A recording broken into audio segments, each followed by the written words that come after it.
Hello, hello, hello, Arglados, hello, Citrus, hello, Grishlock. Welcome in. Good to see you guys.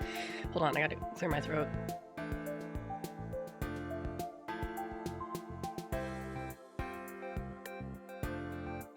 I know I don't know. I can't talk. I don't normally stream at this time, but I'm feeling, I don't know. I literally didn't have anything else to do, and I don't need to wake up early tomorrow. I wasn't gonna stream today, but I didn't really have that much work to do either. Let me get switched over. Hold on.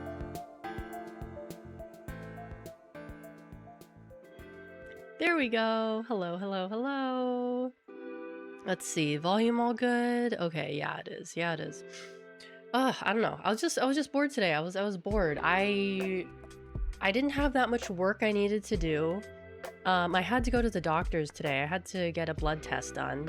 And then like I was expecting to have work to do today for my second job, and then there was like nothing for me to do. Like I don't know. I worked maybe like let me check my timer because I have to time myself for my tasks. I worked like an hour today because there's just like not a lot for me to do.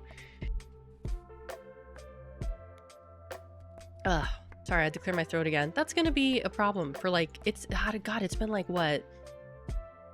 I don't know. It seems like every other week I get like some kind of sinus infection. And it's so bad because I'm just clearing my throat. When I go to bed at night, I can't sleep because like my sinuses are just completely blocked as soon as I lie down. Creepypasta fan, hello, welcome in. Like I'll lie down and oh god, hold on. Like I don't feel sick anymore. I don't. I just have a lingering cough. It's more of a dry cough now, although it does get a little bit phlegmy like every now and then. But it was so bad today, my cough. It's been so bad today. And it's like every time I have to go out in public, I have to like you know, just like try not to breathe, or just like try not to breathe in a specific way that like will aggravate my throat. Oh yeah, no, I have a neti pod. I have a neti pod, Grishlock. I used it today actually. I need to use it like every day, actually, honestly. I need to use it like every day. But I'm really I really want to try the electric neti pod because that one seems like it would work a lot better. I think it's still on my wish list. Let me check. Unless it's not available on Amazon anymore, because sometimes like it goes in stock and out of stock on Amazon. But it does work. But like today when I used it, I almost like my nose was so clogged that it like put a lot of like the pressure went from my nose to my ear, and then my ear started hurting, and then I like had to stop because I was like, okay, I'm gonna like blow my eardrum out if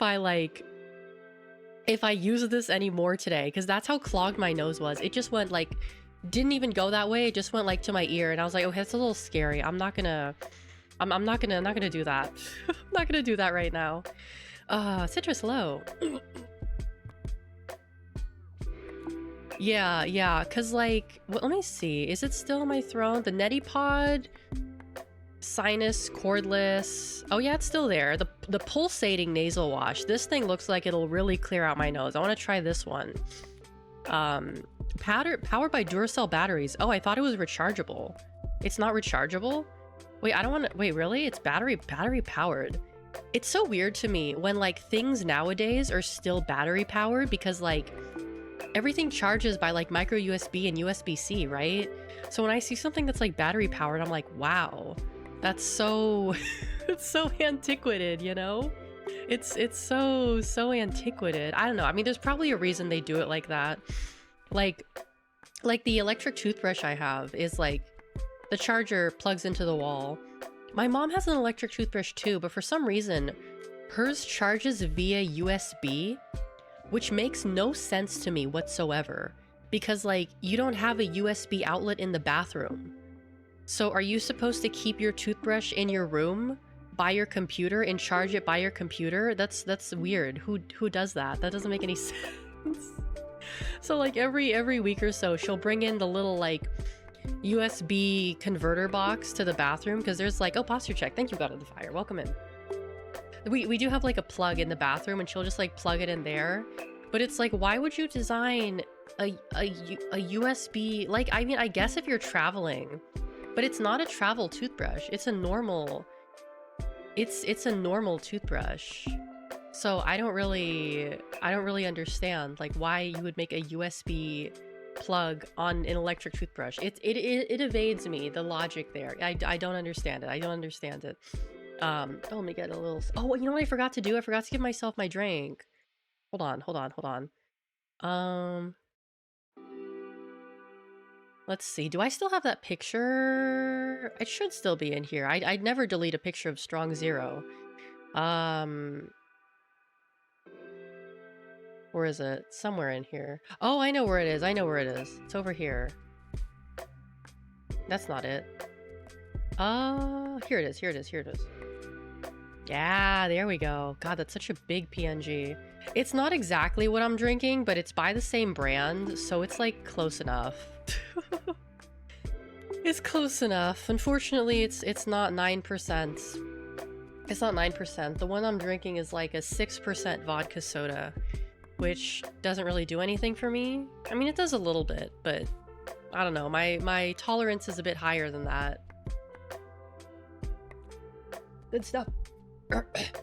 Good stuff, though. Good stuff. Because the only other soju I have is citrus and peach flavored soju, and they both taste really nasty. Like, I have to mix them with like lemonade to make them taste less nasty. That's how gross they taste. They're really yucky. I don't like peach in general. I don't like peaches. I don't like peach flavor. So it's like, it's just yucky for me. I always try to find something I can mix. Oh, maybe I should get some apple juice. But apple juice and peach. I feel like peach lemonade is like a better combo, you know? Bringing a bunch of mushrooms called black rattlecaps to an old woman who lives alone in a swamp with greenish skin and a possibly cursed scarecrow. She's probably very sweet. Yeah, that sounds like... Oh, you know what that made me think of? That scene in Smiling Friends where they get kidnapped by the witch, and the witch, like, takes them to her, like, hole in the cave, and then she starts chopping onions really nicely, and they're like, damn, she's chopping those onions really good. Like, yeah, she's really good at this. That's what it makes me think of. That was such a good scene, too. I love Smiling Friends.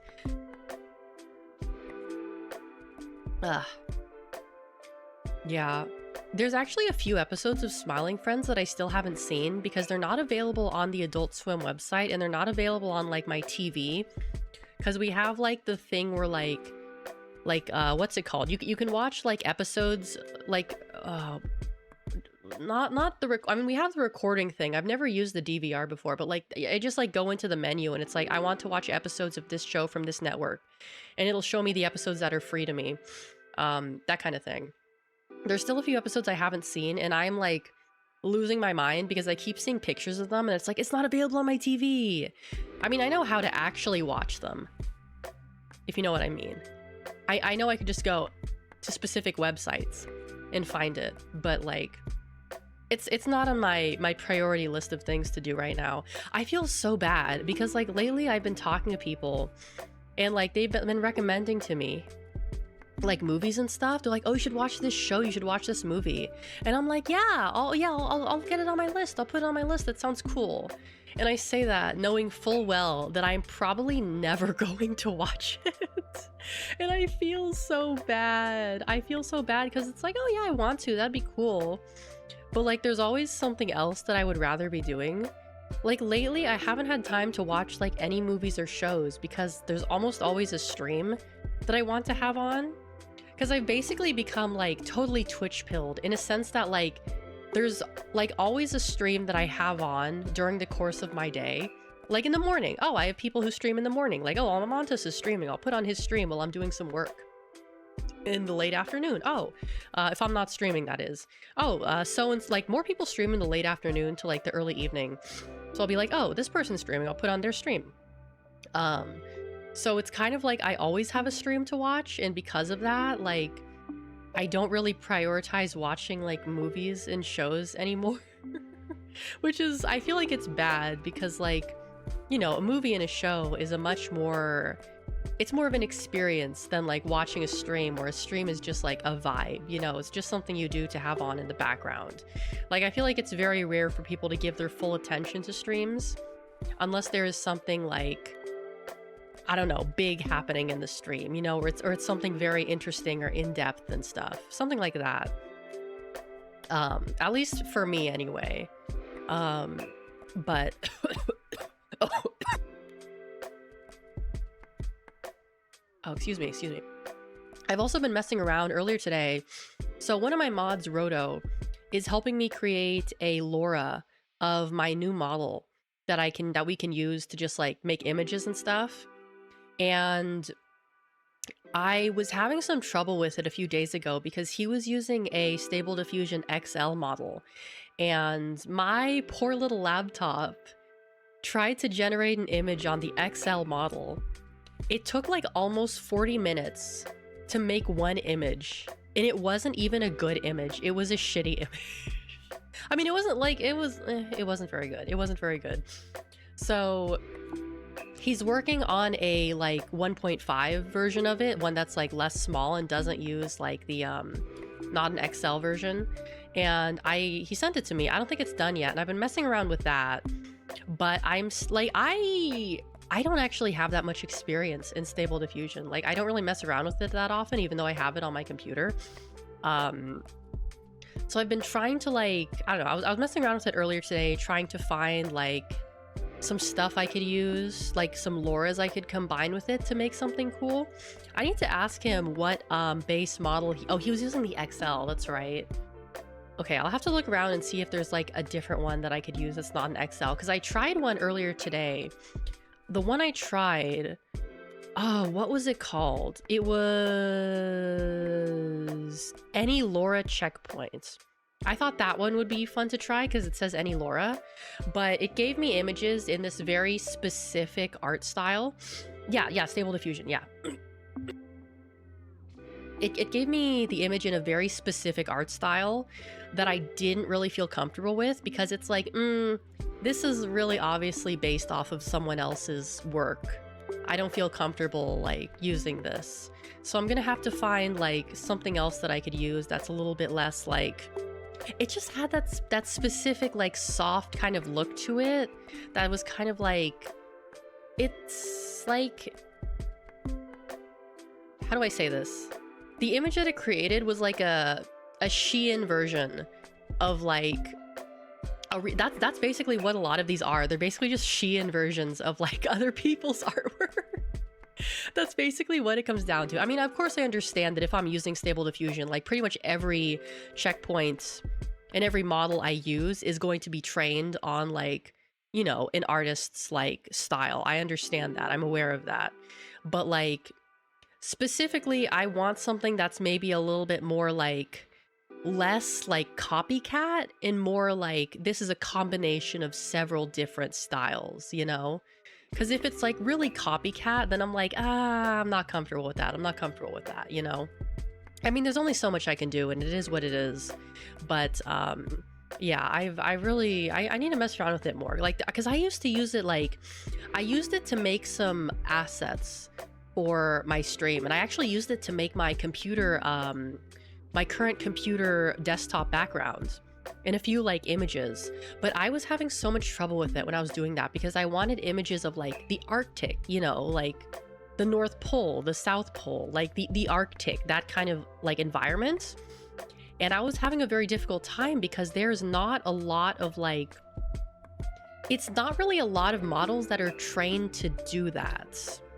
Like, I guess it's just not very popular, which is a shame. Like, I tried so hard to have it make an igloo, and it just wouldn't do it. It just wouldn't do it. Like, I'll show you the best one. The best igloo that it could make. Let me see if I can find it here. Pictures. Is that it? No, I think this is it. I think this is it. Yeah.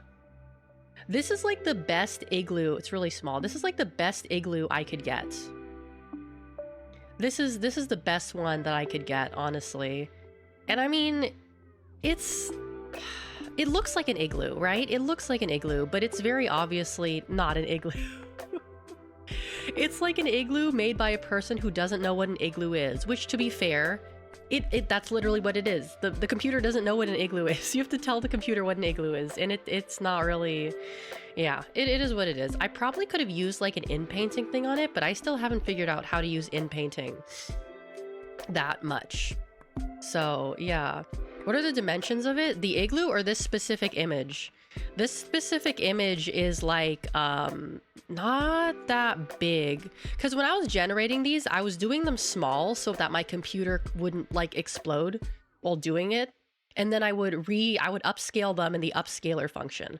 But this image is like 477 by 477. The original image was actually 848 by 480. Yeah, I know. I need to make it look big to make it look good. That's the problem, because I'm running a laptop with a 3080. So there's not really a whole lot that I could do with it, you know? Because I did try to upscale it, and the upscaled version... Let me show you guys the I think is this the upscaled version? Oh, this is the upscaled version. Yeah, this is the upscaled version. Okay, let me show you the upscaled version. Let's see. I think this is it. Oh. Yeah, this is the upscaled version. So it's just upscaled, but I like... like it was kind of what I wanted for. It's the fact that it's a laptop, most likely. Most likely. That's probably the bigger issue, that it's a laptop. Yeah. I tried to install, because Roto recommended I install Xformers to help it, like, load better. And I tried installing Xformers, and it did not want to work. It said something about incompatibility with the CUDA, the CUDA, whatever the fuck that is. And I was like, okay, this is a bit beyond me, so I'm thinking of asking someone else to help me with it. Laptops are going to have issues where your CPU and GPU are competing for the same memory resources due to the way laptop chips work. Well, funny you say that, because I actually did expand the memory in this computer. I think it has like 28 gigs of memory now, but even still, it's a laptop problem. It's a laptop problem. Dustin, hello, welcome in. Good to see you. Like the new icon for the server, I actually had Roto do that. I originally tasked him with making like an igloo in like, you know, a nice background for the server icon. And like he was having trouble getting it to do an igloo. Eventually he just said fuck it and decided to have it generate a seal. So he made it a seal instead. And the seal is actually pretty cute. I want to show you guys the full image because it's actually kind of cute. This is the, oh wow, that's actually really big. This is the icon for the Discord server that Roto made. So it's cute. It's cute. It's like a little seal. It was originally supposed to be an igloo, but he made a seal, and I was like, you know what? That's cute enough. That's cute enough. We'll do it. We'll do it. The server is called the igloo, but the icon is the seal. It's fine. It's fine. No one's gonna notice. Have a desktop with a 3060 and a decent Ryzen. And GPU has built-in RAM separate from the... Oh, okay. Okay, I see. Okay.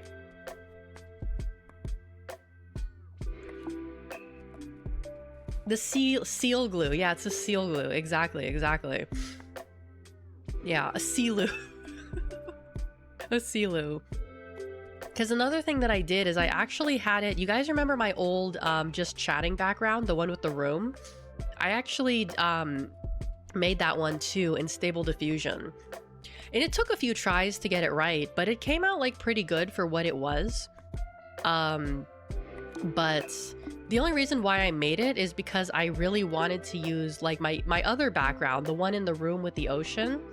I wanted that for a while, but I had to wait before buying it. Because it wasn't a priority for me. And that was actually the one I wanted the most, and I'm glad I got it because it's really cute. But yeah, I'll be messing around with him. Oh, let me show you guys the worst one that it made, because it's really funny. The worst igloo that Stable Diffusion made. It's really funny. It's this. Like, what is that? Oh, you know what I did with this one? I used in-painting. I tried to draw an igloo using the in-painting feature, and it made this. And like the background is great. The background is gorgeous. I love the background, but this igloo is so out of place. It's so out of place. It's so bad. It's funny though. I just do I still have the original image without the igloo? I do not. Oh, that's too bad. I like the original image. I like the original image. But I'll show you guys my desktop background because I am quite proud of this one. It's very nice. Oh, that's really big. This one is my desktop background. This is another one that I demonstrated. I generated it. This one is really nice. I like this one because I mainly wanted like an anime style illustration of like, you know, an aurora borealis above the Arctic Sea with like an ice flow. And getting it to make an ice flow was pretty hard because it doesn't really have a lot of references to go off of. Oh my god, these fucking gnats in my room are making me want to blow everything up. But this one I quite like. This one is very nice. Because I didn't want something realistic, because I don't like the way those realistic, like, or those quasi-realistic, like, AI models look. They look really weird. They're really, they're just, they're, I don't know, they just look weird to them. I don't like them. I don't like them. Very strange. Yeah, it's a disco ball with the hole. It's a disco ball with the hole. Yeah. Let's see here. Oh, did I make a thumbnail for tomorrow? Oh, let me just check and see if I did that real fast.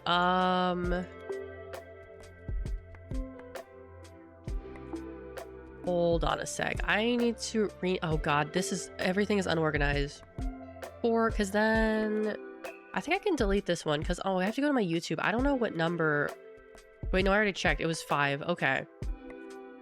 Because I'm going to play Dead Island tomorrow, but I think it's going to be the last time I play it. Because I'm just kind of like, it's a fun game, but I'm also just kind of like over it, you know?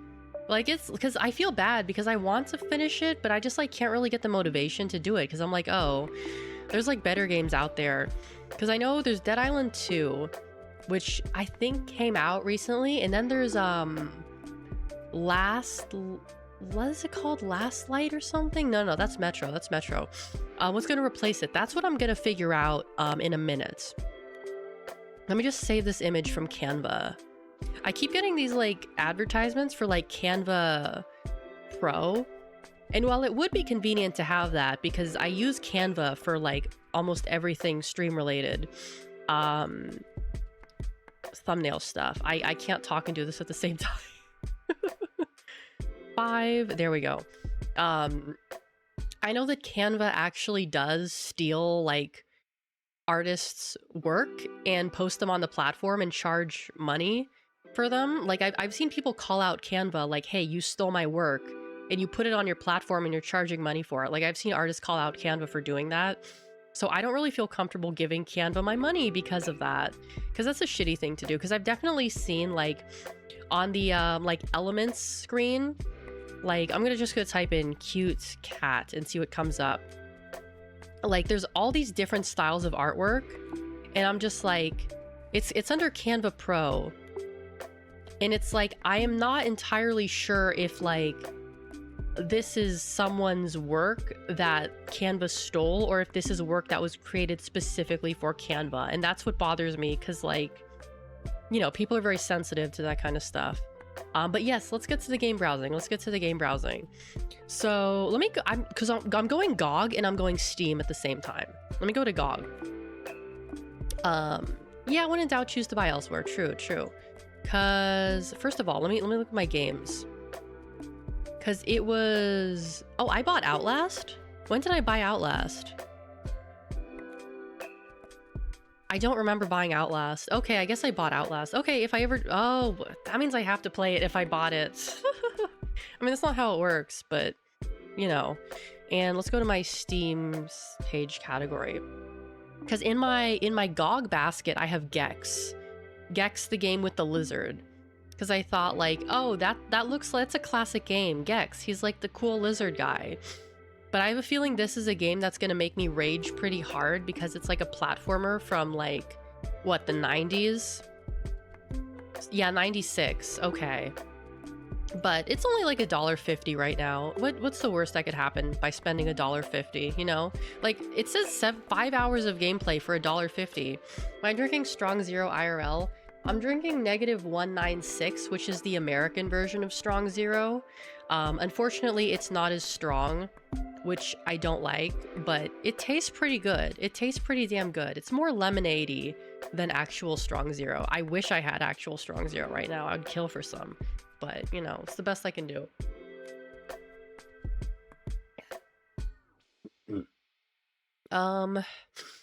So because here's my thing, my budget is $80 to $100. My last paycheck was not that big, so I don't really, and I still have some bills I need to pay, so I can't be throwing around all this money right now. I'm on a budget. I'm on a budget, you know? So I have some stuff here. Sorry, I'm wiping my nose. It's kind of hard for me to like choose, because on one hand, I'm like, oh, I want to play this game, but I don't know if anyone is actually going to be interested in watching me play this game. Which is like for example, Later Alligator. That one's in my cart right now. It's a very cute game. I saw a clip of it and it made me laugh. But I don't know if anyone's actually going to be interested in watching me play that. So, as opposed to something like Sonic Adventure 2, which several people have expressed interest in watching me play, purely for the fact that I don't like Sonic, and that they think it would be interesting if I played it. So I think that one is in my cart for sure. Shashin Go, the Japanese photography game. This one I know is going to be easy for me.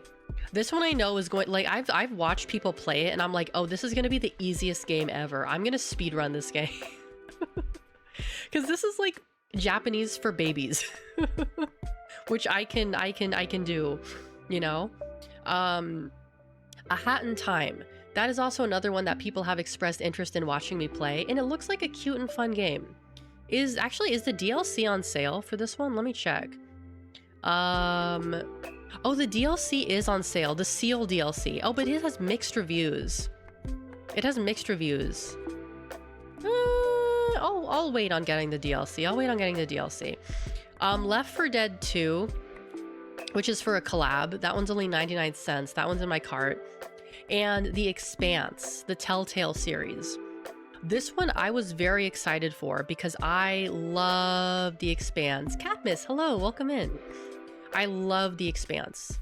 The ending was not great. But I like The Expanse. I like The Expanse. I liked it. If you enjoy something, it will show. Same with playing something you don't enjoy. That's true. But the thing is that people like watching me like play things I don't enjoy. So that's like that's like its own thing. That's like its own thing. So I like the Sonic game. I feel like I'm probably not going to enjoy, but people want to watch me play it, so I'm playing it for them, you know? So I feel like I do have to get a balance in here, you know? I have to figure out a balance.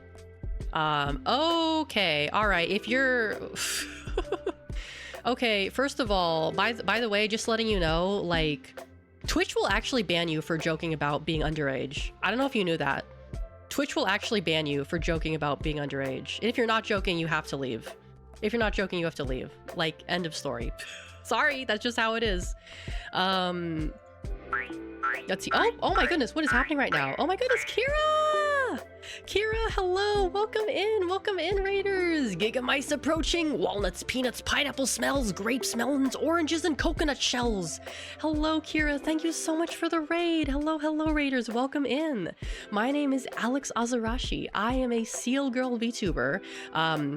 Might not look like it right now. I should put on the coat so you guys can sort of tell.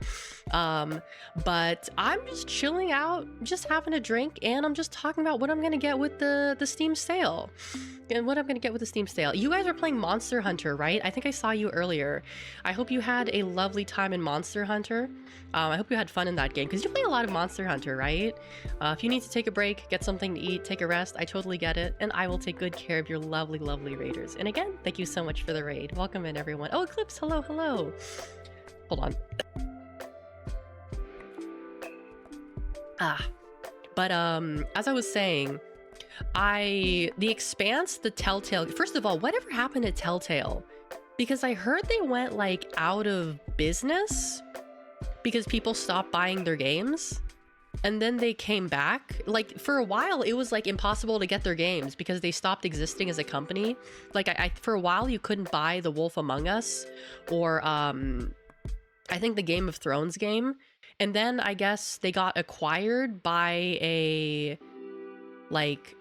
different company or something. And now they're back. I don't know what the tale of Telltale is. It says it was developed by Deck 9 and published by Telltale. I don't know if that was always the case. Let's see. The Expanse, Batman, Monkey Island, Wallace and Gromit. I didn't know there's a Wallace and Gromit game. Tales from the Borderlands. Okay. I guess they're one and the same. I'm not sure. But for the Expanse game, it's about Drummer, who is like my favorite character. The only thing I'm worried about this game is that it is a Telltale game, which basically means it's more like it's not really a game. From what I know about Telltale games is that they're not really games. They're like not really walking simulators, but they're like they're not really like games. They're stories. They're almost like visual novels, right? They're almost like visual novels. But like you get to make choices in visual novels too. But I don't know. I was looking forward to this, and it's on sale, so I'm gonna get it. If not for you guys, then for me. You know, if there's anyone who's gonna watch me play it, then I'm fine with that. But posture check. Thank you, Eclipse.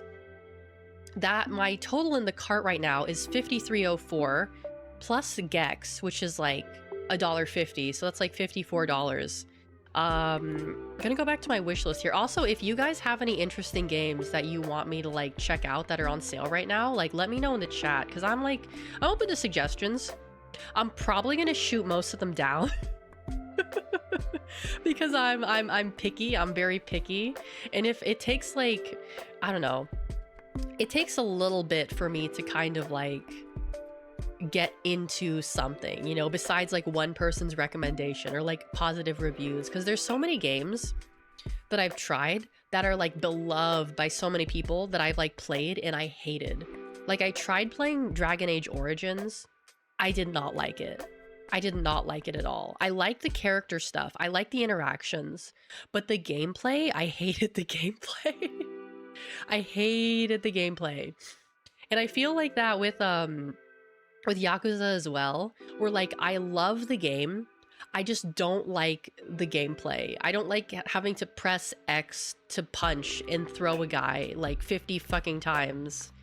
So I'm weird like that. Like that's how I felt with Persona, where it's like I love talking to people, but I don't like pressing the buttons to fight them. Have I played the Elden Ring DLC? I'm actually working on that right now. I'm not gonna play it on stream because there's too many people playing Elden Ring right now. There's too many people playing Elden Ring, and I feel like it's just not really good for my numbers.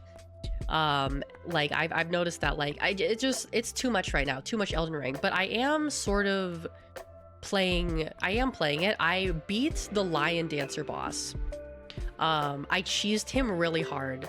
People were complaining about him, but I cheesed him the first try, and I feel bad about it because I summoned Freya and Mimic Tear, and they just went ham on him. I barely had to do anything. They just wailed that thing.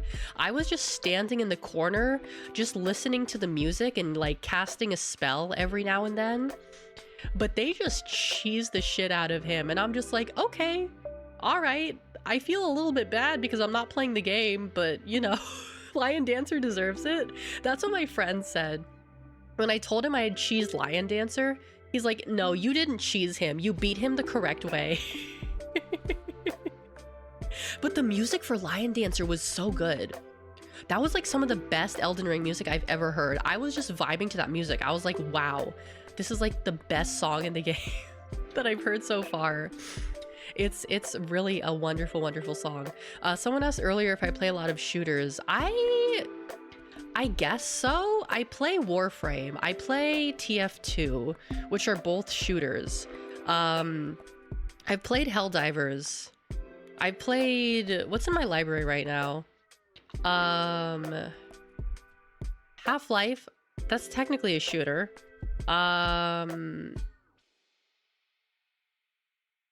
Yeah, I would say I do, actually. I would say I do play a decent amount of shooters. I wouldn't say I'm good at them, but I do enjoy shooting things, and I do enjoy getting a hit when I do get them. Because another game I was thinking of picking up was Far Cry 4. Because oh my god, this is so embarrassing to admit. Let me have another drink so I don't feel as embarrassed about it. Hold on.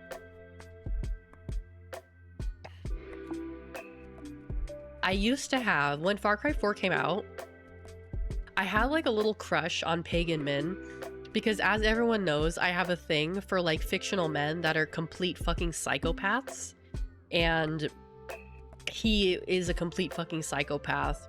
So I had a little thing for him, and I think I played a little bit of it, but I never finished it. But I was thinking about how big is the game, because I wanted to play the new Far Cry 6. It's on Game Pass, but that game is like, what is it, like 100 and something gigabytes? It's too big. I only have like 200 and like something left on my hard drive, so you know, I can't be having these big ass games on here. Because like the new, well, I guess it's the newest Far Cry. I don't know, has any newer ones come out? The one with Giancarlo Esposito? I really want to play. Oh, Deep Rock Galactic. I do actually play Deep Rock Galactic too. I haven't played it in a hot minute, but I do own and I do play Deep Rock Galactic, yes. Let's see, how big is this game? Oh, it's 30 gigs. Oh, it's 30 gigabytes. It's 30 gigabytes. Versus Far Cry 6, which is 170. How does it go from 30 to 170?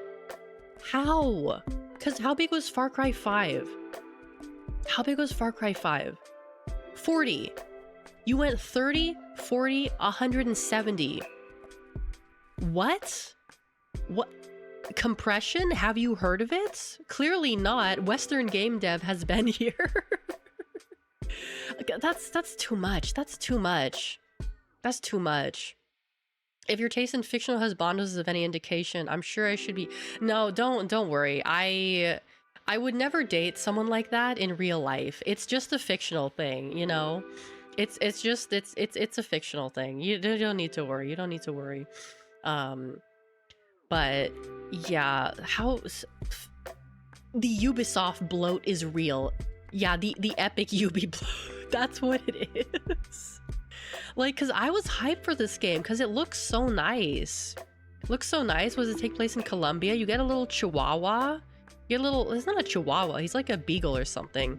Oh, Og Loco. Hello, welcome in. Thank you so much. Thank you. And I was hyped for that. Oh, and it has mixed reviews, too. It has mixed reviews. Okay. Yeah, because how big was Far Cry Primal isn't actually a real game. It's like 20 gigs. Yeah, that's too much. That's too much. Did I ever get into Helldivers 2? I did play Helldivers 2 before. I did play Helldivers 2. I played it with Dolly, Goober, Lotus, Yeah, it's only 4 players and me. It's good, but it's like a collab game. It's not really a game that I would go into with randoms, you know?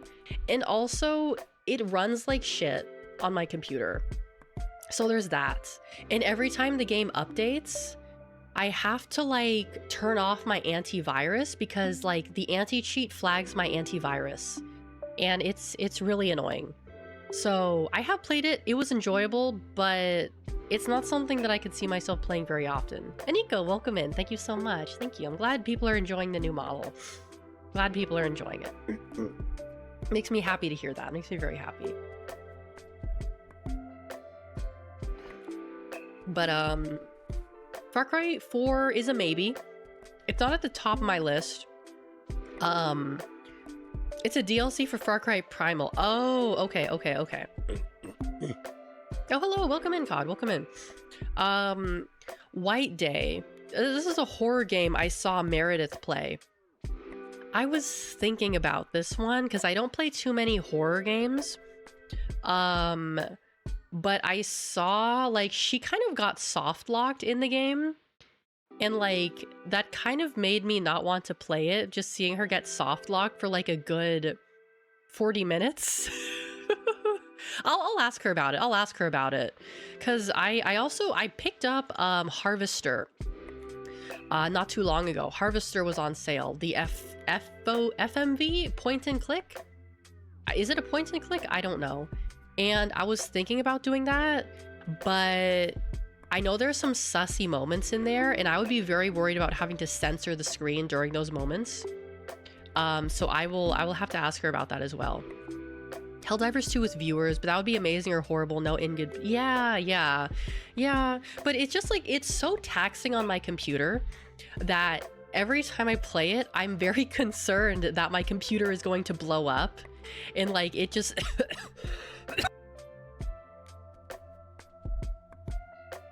Sorry, the coughing is back.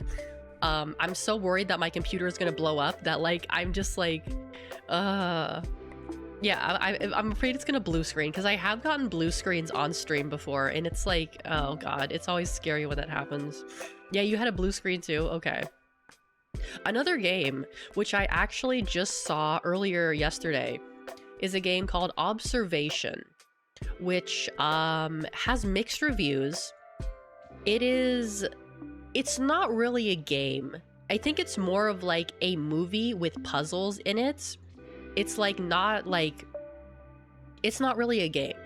It's a BAFTA winner, which always, whenever something has like a prestigious award or something like a BAFTA, like a video game has a BAFTA, I'm always like, oh, this isn't a real video game. This isn't a real video game because people who like give these awards don't play video games. They give awards to video games that are the least video gamey ever. Like, oh my God, let me, like, it's got all these awards and I'm like, but is it a game though? Best British game, BAFTA game. Let me Google this. What other games are BAFTA award winners? Because I'm sure I've played at least like 1 or 2 of them. BAFTA Game Awards. It's a British thing. Is there a way to see previous winners? Awards database. Here we go. Film games. Okay, what do we have here? Game design. British game, debut game. Do we just have a game? Okay, what was last year's? Gods of War Ragnarok. And, oh, that was for animation. Artistic achievements, game design, best games in 2023, best British game, Roller Dome, Citizen Sleeper, Ollie Ollie World, Vampire Survivors. I mean, like I'm pretty sure Hellblade won a lot of awards or something. Let me just Google this.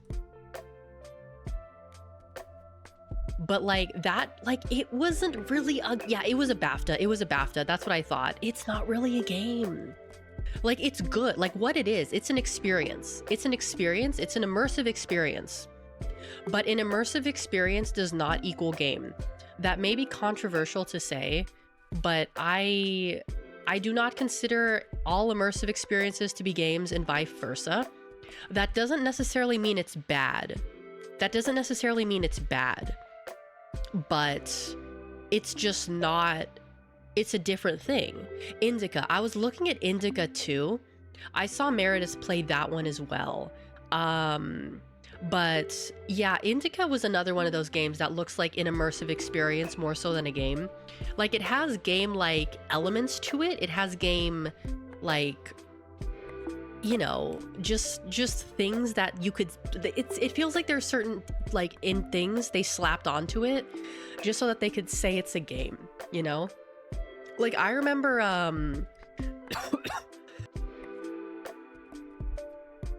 do you guys remember when Netflix did that Black Mirror choose your own adventure thing?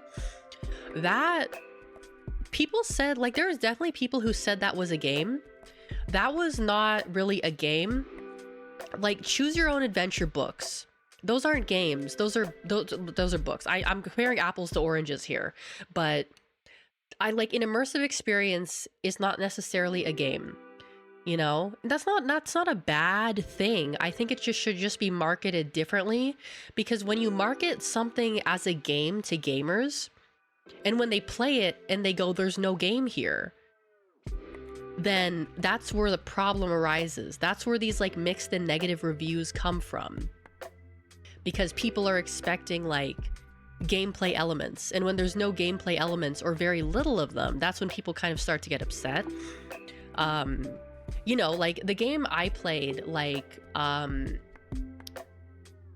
am I Still Wakes the Deep, that had in just barely enough gameplay elements in there to be called a game. That had just barely enough gameplay elements in there to be called a game. And I think it was fine for what it was. You know, it had quick time events. It had, you know, chase mechanics. Ooh, you gotta run, you gotta hide. Without those, it would not have been a game. Without those, it would not have been a game. The problem of the jobless English teacher, that's an interesting way of describing it, yeah. But it had just enough to meet the threshold of game. And I think that was good enough for what it was, because the point of it was to tell a story. And the story they told was good, and I feel like they really like, the suspense elements were very nice. Like, I think that there is a large market out there for games, or immersive experiences, I should say, for people who don't play video games. I think there is a large market for that kind of thing. But the problem is that people who play games come into these immersive experiences and they shit on it because it's not for them. You know, like, oh, where's the game? There's no game here. It's like, okay, well, maybe it wasn't made for you in mind, Mr. Call of Duty, like, PC Master Race guy. Like, maybe it was not made with you in mind. Like, not everything has to be for you. And it's like, this is like, it's for normies. It's for normies, and that's not necessarily a bad thing. Like, you can still have something that tells a really good story that is for normies, but it's a different thing. All these young adults who pursued English or otherwise writing-related degrees unavailable to find the work they want, and who are still in the phase of being obsessed with everything being as complex as the classics, where they forget what is actually entertainment, and not just a well-organized thesis of thought or narration. Yes.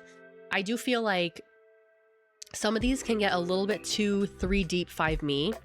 A little bit too, how do I say this politely? Like, head up their own ass kind of games. I think that is absolutely a valid criticism of a lot of these immersive experiences, is that they're just straight up too artsy, too artsy-fartsy, too head up your own ass, too, oh, I'm trying to do something deep and meaningful here, but they're not actually saying anything. I think that is, like, a valid criticism, but, like I said, like, not everything necessarily, like, needs to be for everyone. Like, people complain, like, oh, Elden Ring, it's very inaccessible. Like, it's a very inaccessible game. And I think that's true. That is true. It's probably the most accessible FromSoft game ever made. I will say that. So that's kind of, like, your point is valid. But, like, that just because you can't play like Elden Ring or Call of Duty doesn't mean you can't play any game ever, you know? Like, yeah, sometimes sometimes making a movie is a better option, but I do like the way I felt about Still Pretentious, yes, Still Wakes the Deep, is that it was like a limited series, but in a game format. You know how it's like Netflix is releases like, oh, here's like a 4-episode limited series that's just like an extended movie. I love those. I love those because they don't take a lot of time and they tell a condensed, like a story that's not long enough to be a extended series, but too long to be a movie. And I think those are nice because like sometimes with a movie, it's like, I want more. But sometimes with like a TV series, it's like, this is too much. This is too much for me. Too much of a time commitment, too much going on. There's like 50 different characters and they all have their own arcs and I can't like pay attention or focus on all of them. So the limited series format, I feel like is a really good like option for television.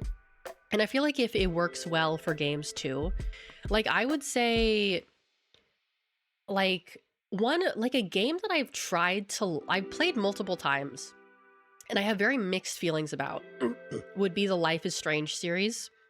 And I know Life is Strange is kind of like a hot button topic for a lot of people for various reasons. You know, a lot of people complain that the dialogue was cringy and that kids don't actually talk like that, which I think is kind of fair and valid because it's like a game made by adults about teenagers, which, you know, go figure. But I did feel like with Life is Strange, the story they were telling, there was something there, but it got bogged down in a lot of pretentious writing that really made it like unappealing. Like Life is Strange could absolutely have just been like a TV series or something, but there was enough of a game for it to be called a game, you know? There's enough of a game to be called a game. Yeah.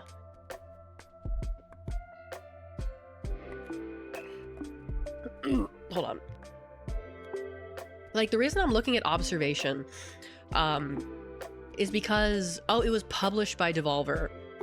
It wasn't developed by Devolver because I don't play a whole lot of Devolver digital games, but the games that I have played by Devolver I have liked, and so I trust their like I trust that they know what they're doing, you know, especially like when they're publishing and whether they're making a game. Like a lot of the games that they have are just not for me. I'm sure they are wonderful games, but like what Devolver digital game have I played that I liked? Is it on here?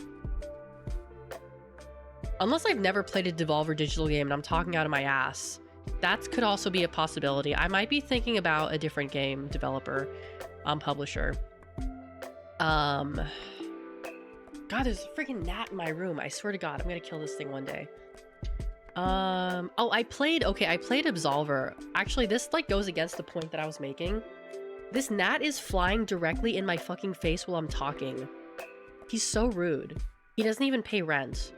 I tried playing Absolver.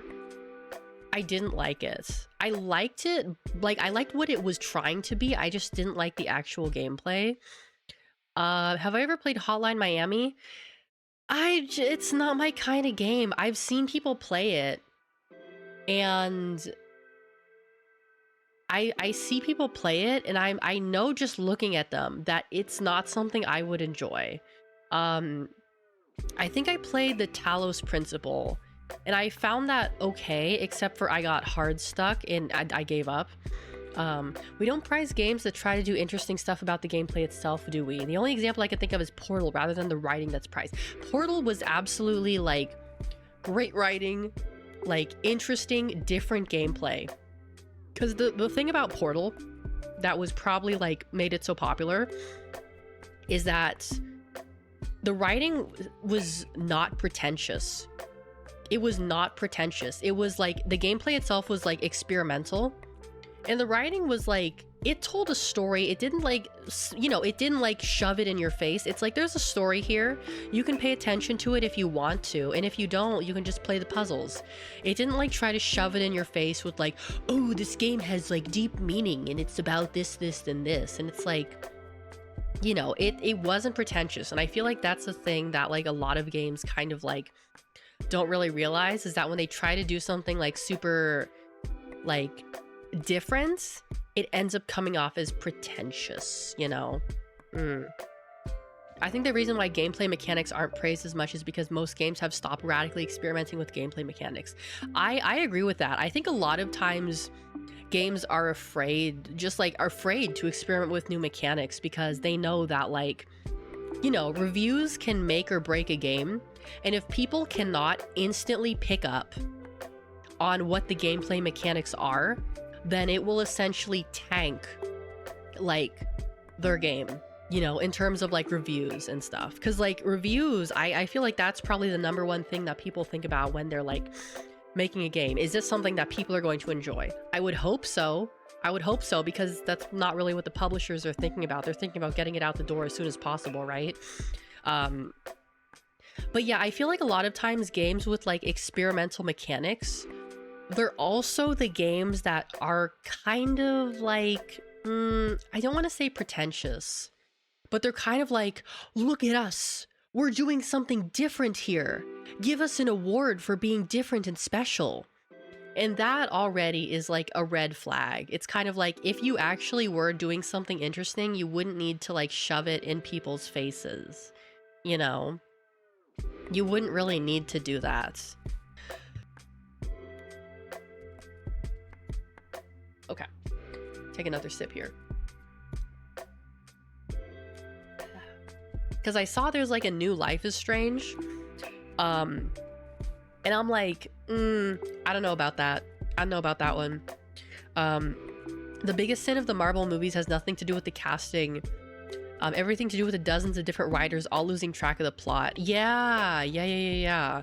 I mean, I think that's a big issue with like Western comics in general, is that they're too like, they're too collaborative in terms of their projects. Like if we're comparing apples to oranges, like anime and manga versus comics, having 50 different people work on a comic versus having one or maybe 2 or 3 people working on a manga does not necessarily make it better. A lot of times that's just too many cooks in the kitchen, especially with like the news. Oh my god, don't even get, I was just like, I almost tweeted this the other day. I was like thinking about Star Wars and I was just like about to tweet like, I hate Star Wars. Like, oh my god, I'm like, ugh, don't even get me started on that shit, dude. I'm just fucking, it's done. It's donezo for me. I am fucking donezo with Star Wars. It's dead to me, honestly.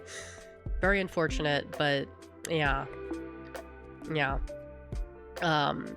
Too many cooks in the kitchen and too many people trying to basically insert themselves into the story, which I think is my biggest gripe with writers.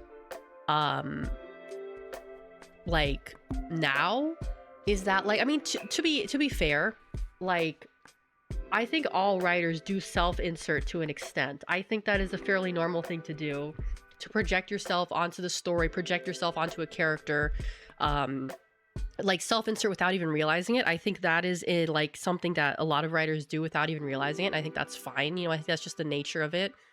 But to self-insert to the extent that you are essentially recreating your personal identity and making that the center of like the character in the series, that's like, it's not like you're writing a story that's not about you, it's about someone else, and you are making that about you. It's not a fantasy anymore at that point. It's just you writing a biography that's set in like another universe. Like, that's not a fantasy. You're just fucking like, it's narcissism. It's a sense of narcissism, I think, that really pisses me off. That like, you know, I think it's fairly easy to imagine a character that like is not you. Like, oh, let's make my character strong because I'm not strong, you know, let's make this character have blonde hair because I have dark hair. Let's make someone who's like, it's fun to imagine people that aren't you. Like, put yourself in someone else's shoes and think about what they might do, as opposed to like putting yourself in the story and writing the story about you, you know? Like, it's such a weird, like, it's not, I mean, it's not weird, it's just like, it's I'm like trying to figure out how to say what I want to say without coming off a specific way, but it's very difficult for me to do so, because there's like two types of Star Wars haters that I don't really want to be. There's like, okay, well, there's two types of Star Wars haters. There's the type of Star Wars haters who hate it because it's too woke, and there's the type of Star Wars haters who hate it because it's too conservative in terms of like, it's not woke enough, right? And I don't like either of those people. I don't agree with either of them. I think they're both fucking stupid, right? Like, I have my feelings about it, and I don't really like, that's how I feel about life in general, is that I don't want to associate with people who are on like one end of the extreme of anything, right? I think like it's okay to have like conflicting opinions about things and just like find your own way to kind of like navigate them. I'm getting off topic here. Let's go back to the games. The next game I have on my Steam... Moritz, hello, welcome in. Thank you so much for the 5 bits. Next game I have on my Steam wishlist is Devil May Cry 4. I have never played a Devil May... Actually, that's not true. I played a little bit of Devil May Cry 1. I was not crazy about it because it's just like guys in a hallway. Press X to kill guy in the hallway. Oh, but you have to press X a lot, and then sometimes you have to press Y, and it's just guys in a hallway. And that is my least favorite, like, not genre of game, but just like environment, is just guys in a hallway. That's why I can't play Resident Evil, because it's just guys in a hallway, you know? On a scale of 1 to 10, how much do you hate Overwatch? I used to play a lot of Overwatch. I'm not gonna lie. I used to be a big Overwatch player when it came out. When it first came out, I did play a little bit of comp. I don't like Overwatch anymore. I don't really hate it. It just doesn't bring me joy. You know, especially because I've had experiences with toxic players that have definitely just like brought it down for me. But it just no longer brings me joy. I look at Overwatch and I feel exasperated. Oh, Orestis, thank you so much for the follow. Welcome in. Yeah, the Overwatch 2 thing was weird. It did go hard when it was released because people were just having fun. You know? People were just having fun. And then like comp started and the game got like, once they added comp to the game, it became borderline unplayable because of how toxic people were getting. Even in casual, people were getting so toxic, and it's like, if you're gonna be toxic, like, be toxic in comp. Why are you being toxic in casual? It was crazy. Like, I stopped playing years ago. I think I stopped playing around the time they added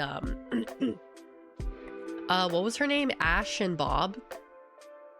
I don't know if her name was Ash or if her name was something else, but Bob and the lady. I stopped playing around the time they added them. So I don't know what the hell they've been doing since then. But yeah, if Devil May Cry, like, I am okay with guys fighting guys if it's as long as, like, I'm looking at the screenshots and I'm seeing like there's a hallway here. Here's a room. It's like guys in hallways, guys in rooms. I don't want to be trapped in a hallway or a room for the entirety of the game. Put me into a... Okay, there's a city street here. Okay, that's fine.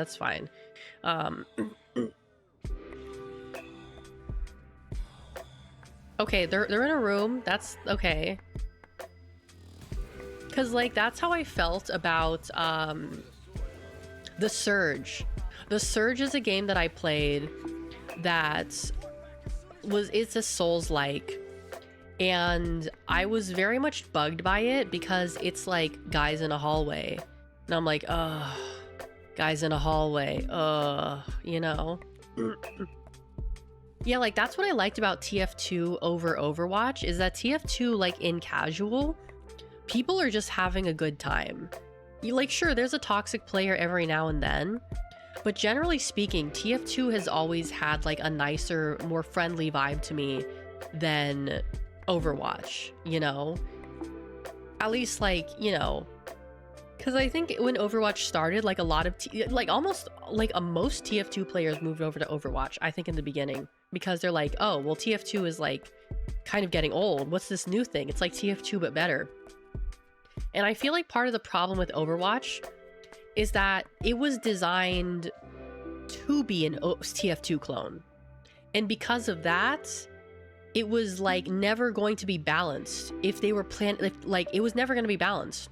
Because like TF2, like, okay, it's not a balanced game. It's not a balanced game. I'm not going to sit here and pretend TF2 is a balanced game. But compared to Overwatch, I would say it's been the same for so many years that people have just kind of accepted like the meta as being what it is, you know? At least like they're not changing it every month or so, you know? Like people have pretty much settled and accepted it is for what it is. Whereas with Overwatch, it's like every month or two, they're like, oh, we buffed this, we nerfed this, people complain, so we unnerfed this. Then the next month, it's like, people were complaining that we unnerfed the thing that we nerfed, so we're nerfing it again. And then we're also adding this to make up for the fact that we double nerfed it. And it's like, this never would have happened if you hadn't added Sombra. Like, I don't mean that. What I'm trying to say is that, like, if they had ever intended it to be a TF2 clone, then they never would have added more characters to it. They never would have added more characters to it if they intended it for it to be a pure TF2 clone, you know? But because of money and because of Blizzard was like, oh, well, we gotta add new characters. We gotta keep things fresh. We gotta keep people coming back. We gotta add new characters. We gotta add this. We have to use the diversity machine to make more characters so that people will like us, you know? And that's what they kept doing. And every time people complained, every time they nerf, they unnerf, and it's never going to be a balanced game ever. And it's like, if you're okay with that, if you're okay with the journey and like them doing that, then I guess it's fine. But yeah, it's just, yeah, it was never meant I feel like maybe like in the development they never intended it for it to be like this, or maybe like way back at the beginning. Like I feel like they're like, because like I think a lot of the characters that they ended up adding were cut classes to begin with. Like, what was the guy's name? Bastille? The other healer? Is he a healer? I don't know. Like, he was like a cut class from the beginning that they ended up bringing back. But yeah, all competitive games will never be balanced. This is true. Baptiste. Yes, Baptiste. Okay. Yeah. But yeah, TF2 has many flaws, but at least TF2 has a very narrow focus of what classes existed and what general. Yes, it's very narrow in its focus. Hold on, let me switch something real fast. This is bugging me. My slippers are getting too hot. I need to slip to different shoes. Yeah, and there's like a few subclasses, but generally speaking, it is very narrow in what it wants to do.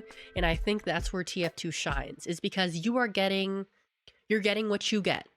You know, they're not adding any new classes. Maybe they'll add a new weapon. Probably not. Because when was the last time they added a new weapon? Was that like the Jungle Inferno update? Was that the Gas Passer? I don't know. But people have pretty much like accepted what it is, and they're willing to work with that, you know? Also, I have been hearing that there have been, so I've heard, sorry, that they're removing the bots. The bot accounts are coming back, but they're actually working on removing them. And one of my friends was playing TF2 earlier. He was playing casual, and he said there were no bots. He was playing casual earlier today, and he said there's no bots. So Yeah, that's crazy. I was like thinking of hopping on, but I don't think I could play casual again for various reasons. But you know, that's big if true. Big if true, but you know, like I said, they can just make more, so we'll see how long Valve can keep that up. Because something tells me they're not going to want to put a whole lot of effort into maintaining this long term. I feel like if they really, like, I don't want them to do this because this would be a problem for me, personally. But if they were actually dedicated to banning bots forever, they would like ban VPNs from TF2. End of story. That would essentially solve most, if not all, of the bot crisis, is by banning VPNs. I don't think that they should do this for personal reasons, for privacy reasons, because I use a VPN. I would prefer not to be banned from TF2 for using a VPN. However, if it would necessitate getting rid of most, if not all, of the bots, then I think that would potentially be, you know, if it could potentially revitalize the game and bring people back in, then I think that is something worth looking into. But, you know, advertising community servers, again, that's also another thing that they could do. My main issue with community servers is that they can get sweaty. Like Uncletopia, like sweaty in a sense that like everyone on the server has like 9,000 hours in the game and they're not very beginner friendly, you know? Like if there were more beginner friendly community servers, I think that would be a very nice thing, because like, you know, going to Uncletopia and getting like your ass handed to you versus like going into casual and maybe even winning a couple matches, it's a completely different experience, you know? It's a really different experience.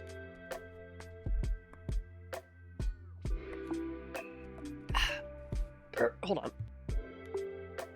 on. But yeah, Devil May Cry 4, back to this again, $7.49, it goes on sale fairly frequently, so I'm not really sure if it's worth buying this time.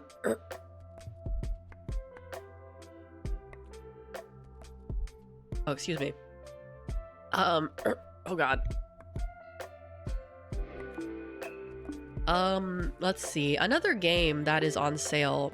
You ever play any of the Silent Hill games? I can't play games with tank controls. I can't. I know Silent Hill, there's a Silent Hill game that doesn't have tank controls, but everyone says that's like the worst one. So I don't know if that one is even worth playing. But anything with tank controls, I refuse. I can't do it. I've tried it and it's just, I can't do it. I can't do it. Not for me. Let's see. This is a weird ass game. Like, let me, are there Silent Hill games on Steam? Let me check. Or are they all on GOG? Silent Hill 2 Remake. Oh, that one's coming out in October. Was it Homecoming? Was that the one that everyone hates?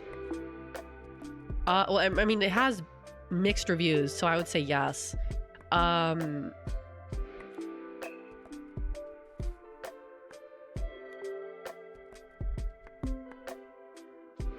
No, I don't really see a whole lot on here. Let me check GOG. I think GOG might have it. They have Silent Hill 4 The Room on GOG. That's the one that they have. I think, was this the one that people hated? I don't know.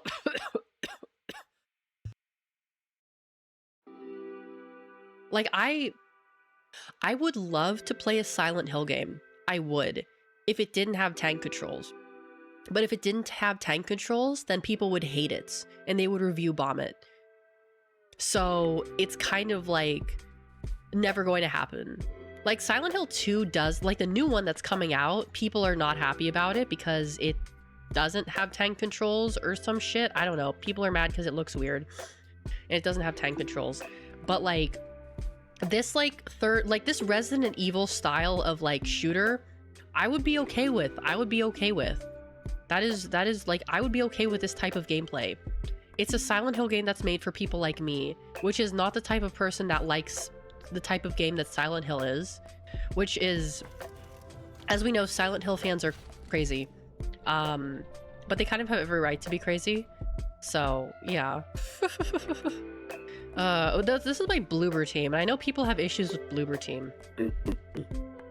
Yeah. Although it's still made by Konami, I still never...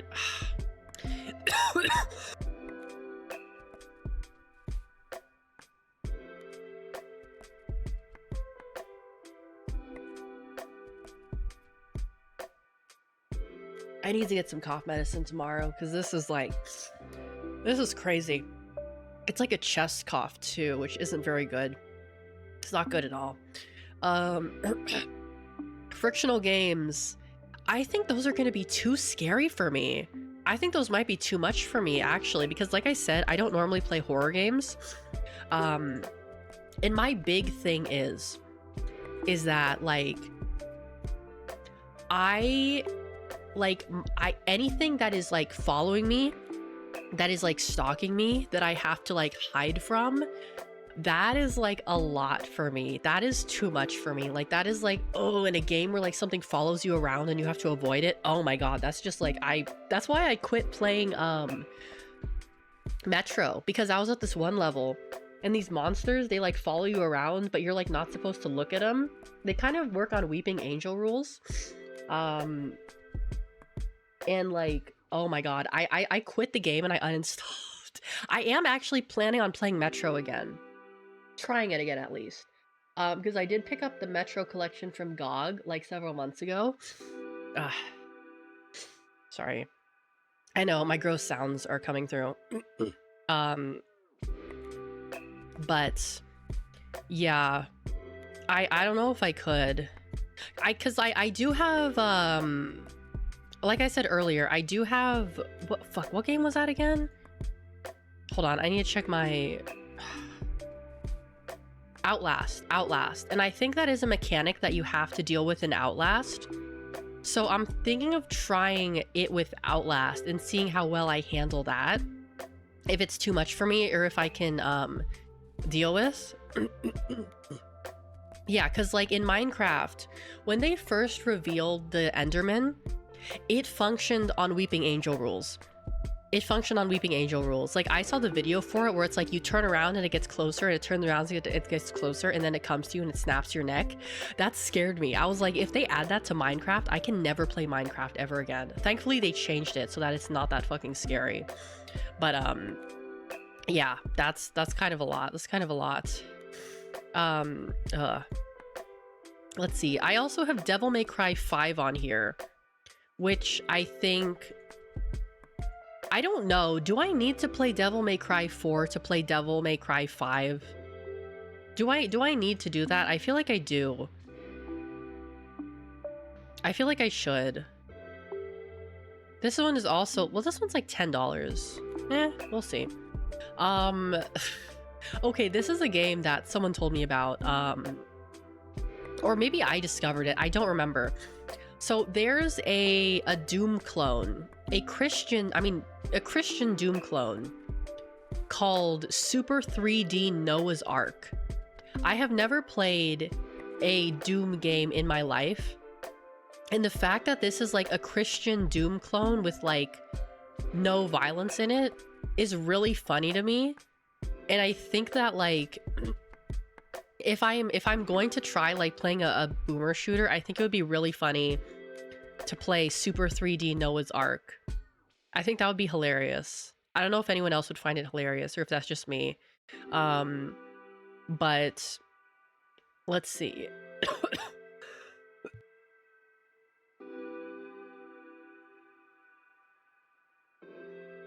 You basically just feed the animals. That's what you do, is just feed the animals.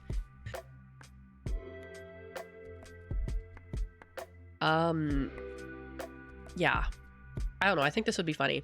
SpongeBob SquarePants The Cosmic Shake. I played the last SpongeBob game. Battle for Bikini Bottom Rehydrated. That was fantastic. That was a wonderful, wonderful game. Posture check, thank you. My posture has been so bad recently. It's been really bad. I had to lie down on the floor for like half an hour today because my back was hurting so bad. But I loved the last SpongeBob game, so I think I'm probably gonna like this one too. This one is $15.99. $15.99.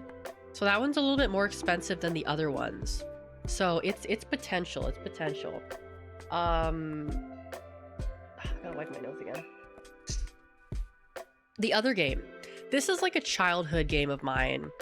Tumblebugs. I don't know if anyone remembers Tumblebugs. But I played Tumblebugs when I was a kid a lot. But the problem is that it's just Zuma. It's just Zuma. And you guys saw how stressed out Zuma made me. Yeah, this is just Zuma. This is literally just Zuma, but with bugs. I don't think I could do this again. Yeah, I'm gonna remove this from my wish list. This is gonna be too stressful for me. It's like Peggle, if Peggle was stressful. Yeah, I'm removing that from my wish list. That's gonna be too stressful for me. System Shock, the remake. This one is probably a bit more up my alley since it is a shooter. It has very positive reviews. Oh, inventory management. I didn't realize this game had inventory management. Never played a System Shock game. I think I might actually own one of the original ones. But, this one looks interesting. Oh, there's a demo. I should download the demo and try it out and see if I like it. That's what I should do, actually. That would be a good idea. This one's $17.99. So, almost $20. But 55% off. It's not terrible. They're remastering the System Shock sequel too. I would assume so, yes. Let me check. Yeah, I would assume they are. I would assume they are. Oh, Jax, hello, welcome in, welcome. Oh my goodness, thank you so much for your 3 months of being a big slappy. Thank you, thank you, thank you, thank you. Yeah, because System Shock 2, yeah, that one's pretty old. That one, yeah, that one looks kind of crusty. I might actually own this one. But yeah, I've heard very good things about System Shock, so yeah, there's that one. Let's see, Sonic Adventure 2, I already told you guys about that, as well as A Hat in Time. Mad Father. So I've actually played this game before. It's one of those RPG Maker horror games where something pops out at you and you have to run away before the thing gets you or you die. Which, when I played it, I had a lot of fun with it. But like, thinking about playing it now, I feel like it would be a very annoying thing to play because it's just kind of like, it's like Ao Oni, basically. Like, uh-oh, thing is chasing you. You have to run away to safe room. Which is like, for the first time, you're like, oh, it's scary. But then like after a while, you're like, this isn't scary at all. This is just annoying. Yeah, it's the jank RPG Maker games. Like when it was like, it was charming at first. But now like thinking about playing it as an adult, I'm just like, I don't know if I would enjoy this. I don't know if I would enjoy this. I don't think I do. Actually, do I own this game? What was the game that I have downloaded? What was that?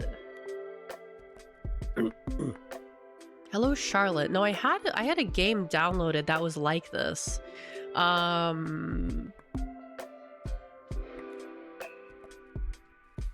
What was it? No? Okay, I guess I'm crazy then. I guess I'm crazy. Let me, hold on. Games. The Crooked Man. The Crooked Man. Wait, The Crooked Man? The Crooked Man. Why do I have that installed? The Crooked Man is another one of those like jank RPG Maker games.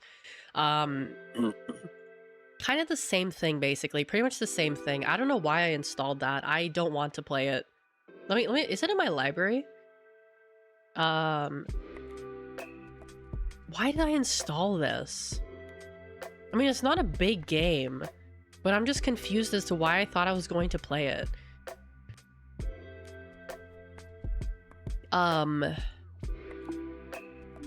It was a good, I enjoyed playing it. I just don't know if I would enjoy playing it as an adult. That's the thing. That's the thing with a lot of these games. I don't know if I would still enjoy the things that I liked. Hello Charlotte episode 3. So I played Hello Charlotte on stream a long time ago, and I liked it. For what it was, I thought it was good. But I don't know if anyone else would really enjoy this besides me. So this is also an RPG Maker game, but it's not like a chase you around RPG Maker game. It's like, oh, you walk around and talk to people kind of game, which is nice. I like games where you walk around and talk to people. It's exactly what I don't do in real life. Thymesia. So this is a Bloodborne-like. A Bloodborne clone. Well, I don't know if it's fair to call it a clone. Did I ever play Undertale? I did play Undertale. I've played Undertale before. I enjoyed it a lot. I just like, I don't know if it would be like fun to play Undertale like again if I already know, like if I've played it before on, you know, like I've played it before on my own. I don't know if it would be fun to play it again on stream. Yeah, the real fantasy experience, socializing, exactly.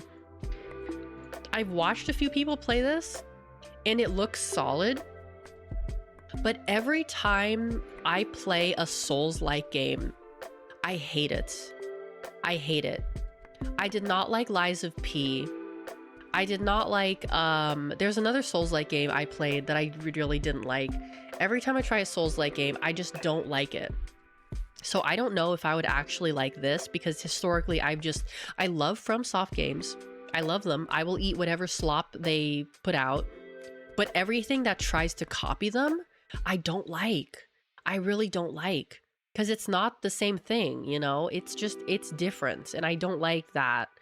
So I'm on the fence about Thymesia. Cats Organized Neatly. This one is $1. This would be like a cute little Zatsu game, I think. I don't really have too many of those. So maybe this one would be like, you know, fun to do if I ever just feel like low-key streaming, you know?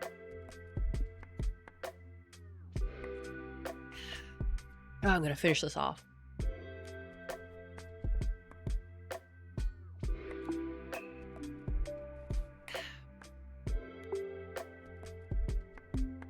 Ah, good stuff, good stuff.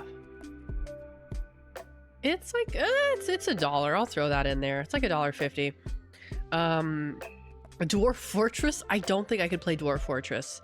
So this one is interesting. This one, some of you guys might know about. Dangeresque, the Roomside Triangulate. So I know nothing about, this webcomic, this webcomic Flash game. I know absolutely nothing about this. I know nothing. Strong Bad. Yeah, Strong Bad. I know nothing about Strong Bad. I know nothing about this webcomic series game, Flash thing, whatever. But I know this is like a nostalgic thing for a lot of people. The one thing I'm not sure about is if I don't like, I've never read, like, played the games or read the comic or whatever the hell it is, would I still be able to enjoy it and find it funny? That's what I'm worried about. Because if there's a lot of things in here that you only really get if you like have prior experience with it, I'm not sure if this would be like a good game choice. Or if I'd just be sitting here like, wait, why is this supposed to be funny? Yeah, it is like a series of Flash cartoons. That's what I figured as well. God, what was it called? Homestar Runner. Absurdism humor. Okay. Missed out on Strong Bad, but it's of my time. I don't know if it hits the same if you don't already get into it when you were younger. Okay. Absolutely hilarious game. If you love adventure games and Homestar Runner, you have to check this out. Yeah, that's what if I don't know anything about Homestar Runner, would I still like this? That's what I'm worried about. It's like $3.99. Because I would feel bad if like I played this and like something happened and everyone's like, oh, that's so funny, he said the thing, and I'm like, I don't get it. You know, I feel like that would be a little awkward.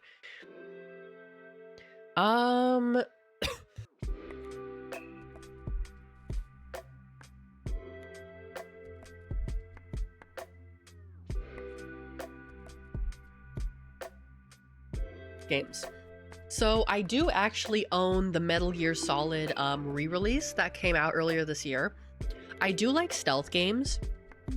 But the thing about stealth games is that I get a little bit like autistic with them in a sense where I'm like, I'm gonna stay in this corner for 10 minutes and watch this guy do his like his route like 5 times so that I can time exactly when to move so that I don't get caught. And I'm not sure if that would be like very entertaining for people, you know? If you know Trogdor the Burnator and you find that funny, the games are probably fine. I do not know who Trogdor is. I'm sorry. This song is an excellent litmus test to see if strong bad humor is for you. Okay. Let's see that right now then. Let's see that right now. Trogdor the Burnator. Oh, Google's making me do a CAPTCHA. Okay. Select all images with the fire hydrant. Okay, we're gonna be here for a little bit. It's not letting me access YouTube. Okay. Okay, just kidding. The song's Trogdor. Strong bad email number 58, Dragon. Okay, let's see what this is.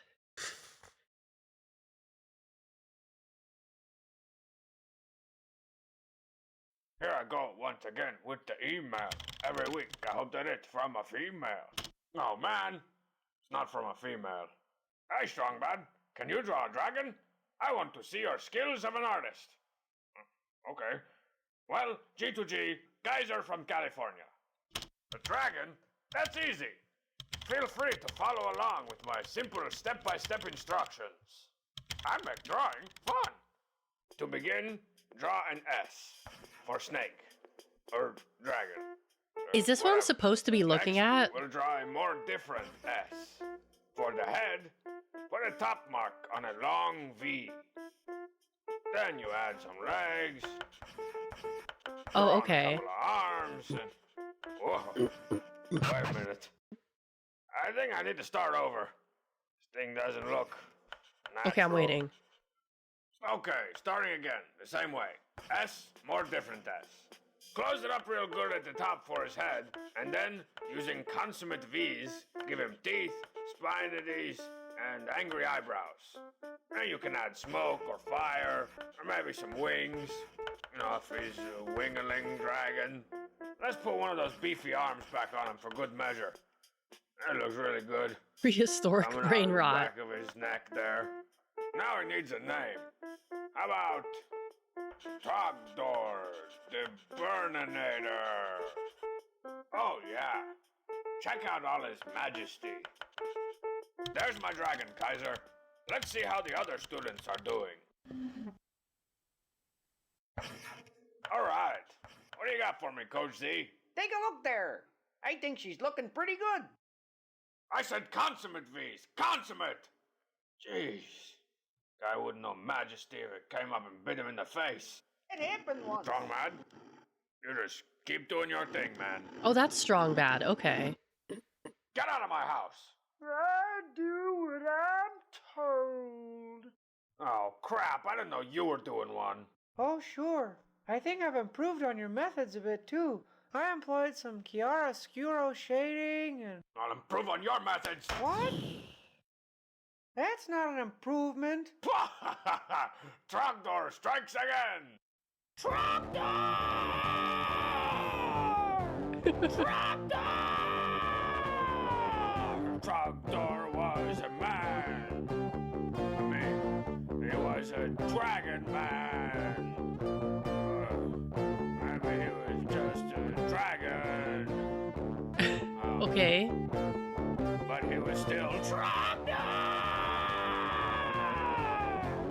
Trogdor!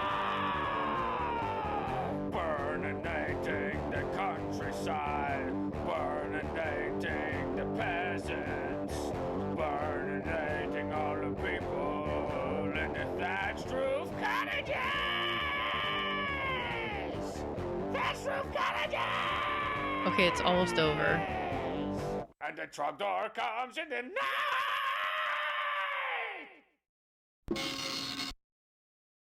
Okay, it wasn't cringy, but I didn't really think it was all that funny.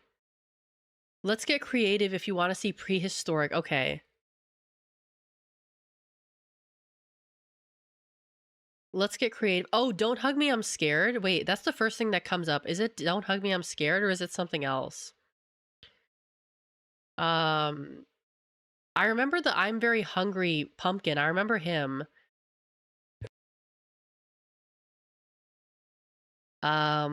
Creativity song. Oh, it was Don't Hug Me, I'm Scared? Okay. I have seen Don't Hug Me, I'm Scared, and it was more confusing than it was funny or like anything else. Yeah, I feel like this is a bit like, huh. It's not that it's like not funny. It's just that it's like not funny for me. Like I can see how someone would enjoy this, right? I get how someone would like this. But I'm just like, oh, this isn't really made for me. It's that kind of thing. Damn, okay. It's a little bit disappointing. I was hoping I'd like the uh the danger-esque thing. But yeah, I think that one might not be for me. Okay, okay. Um Toho Misty's Izakaya. This one I've heard good things about. It's like a cafe management game a la Diner Dash, which granted I used to play a lot of Diner Dash. I was really into Diner Dash when I was younger. But that kind of game is just like, hmm. I think for me now, it's a little more stressful. But I have heard good things about this. Most Toho games are solid for what they are. That's what I've heard. That's what I've heard. I've heard this is a really good game. It's $3.35, so maybe. Oh, there's a lot of DLC for it too. Oh wow, I didn't realize there was so much. Um, I will think about it. I will think about it. Hairdresser Simulator. This one I really wanted to try, but it has really mixed reviews. And like it doesn't work and it's very buggy. So I think if I were to play this game, I would want to wait for it to be like bug fixed, cuz this is by the same people who made House Flipper. House Flipper, yeah. So ideally, it would be something that's up my alley. Cuz when I was younger, I played a lot of like hairdresser flash games when I was a kid. Which is funny because I actually hate dealing with hair in real life. I fucking hate dealing with people's hair. Like when I went to beauty school, I had to learn I had to learn how to do braids and shit and how to like do a basic like how to style and curl hair. I hated it.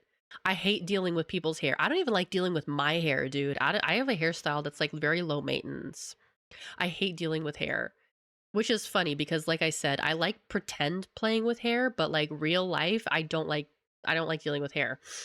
Um Pajama Sam. It's no need to hide when it's dark outside. So I think this was like my grandparents had like an old computer and they had some like they bought some like old games for me as well. And this was like one of the games that I had when I was like a kid. When I would go over to my grandparents' house. And so I do remember playing this game.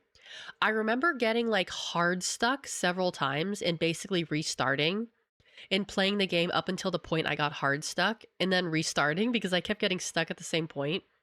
So I feel like as an adult, I may in fact be able to beat this game. I feel like as an adult, I may in fact be able to beat this game, right?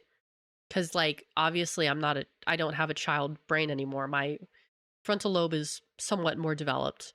So I feel like I could probably beat this game.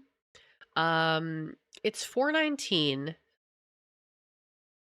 Maybe. Among Us. I don't really have any plans to play Among Us in the future or anytime recently, so that one's kind of not really my priority right now. Paparazzi. This was a game that I saw a while ago that looked really cute.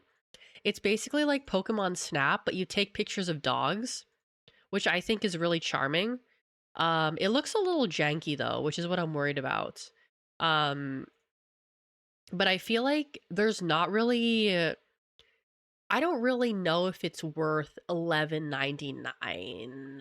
You know, and that's on sale, $11.99. Like, I is there really? It says there's a lot of dogs. It says there's a lot of dogs. Totem is an interesting photography game. Toem? Oh, Toem, a photo adventure. Is it on sale? It is on sale. Okay. Oh, thank you for the egg. Set off on a delightful expedition. Use your photographic eye to discover the mysteries of the magical Toem in this hand-drawn adventure game. Okay. Let me look at the, Oh, I realize there's no BGM, sorry. Fairly simple but neat.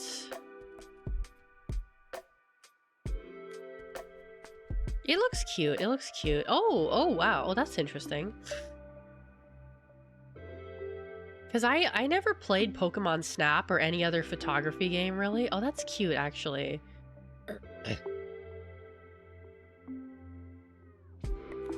Okay, this could be interesting. This could be interesting. All right. I'll put it on the list. I'm still sorting through some things, so I'll put it on the list. That could be interesting. I have Viewfinder on my list, but the problem with Viewfinder is that it's a puzzle game, and I really am bad at puzzle games. I've watched people play it, and it looks fun when you're winning, but not fun when you're losing. So I'm not entirely like, I see when you put the picture up to the thing and you take it away and it's like, whoa, it's there, and that's a cool mechanic. This is one of these games that I feel like, when we were talking about experimental mechanics earlier, this is like what I mean when I say a game that's good, that has an experimental mechanic. This mechanic that they have is genius. It's really, really fun. Fun looking. I can't say it's fun because I haven't played it. But I just given the nature that it's a puzzle game, it's only 35% off too. It's only 35% off. I can wait till it goes more on sale. Another game I might want to wait more when it's on sale, when it's more on sale, is The Invincible. Kyperion, hello, welcome in. The Invincible, a story-driven adventure.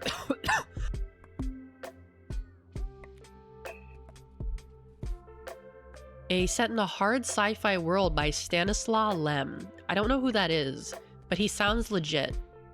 And it's atom punk. It's atom punk, whatever that means. It's like steampunk, but in space. You know what? It's kind of like, a little bit like, Atomic Heart. A little bit like Atomic Heart. Reaper, hello, welcome in. It's very cute, very cute. Atom punk is nuclear based. Okay, yeah, that's what it's giving. That's what it's giving. It's like $20. So I don't really know if it's like one of these games where it's like a walking simulator. It's kind of giving walking simulator. Atom punk, a biblical game. Oh, it says decisions that will shape the outcome of the story.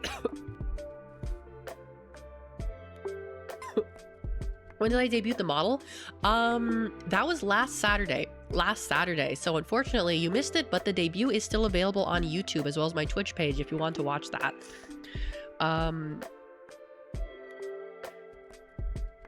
It could be cute.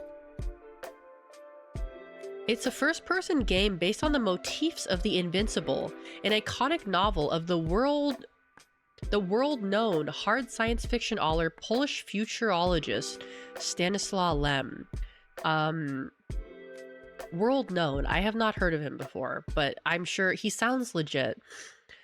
So, potentially, like I said, it's like... Oh, additional notes.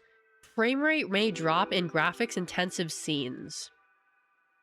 Okay, at least they tell you, right? At least they tell you, you know? At least they tell you. This is another game that won a lot of awards.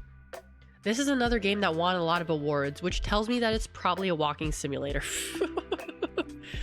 If it has a lot of prestigious looking awards, it's probably a walking simulator. That's usually how these things work from what I've noticed. Thank you, I appreciate it. I'm glad people are enjoying the new model.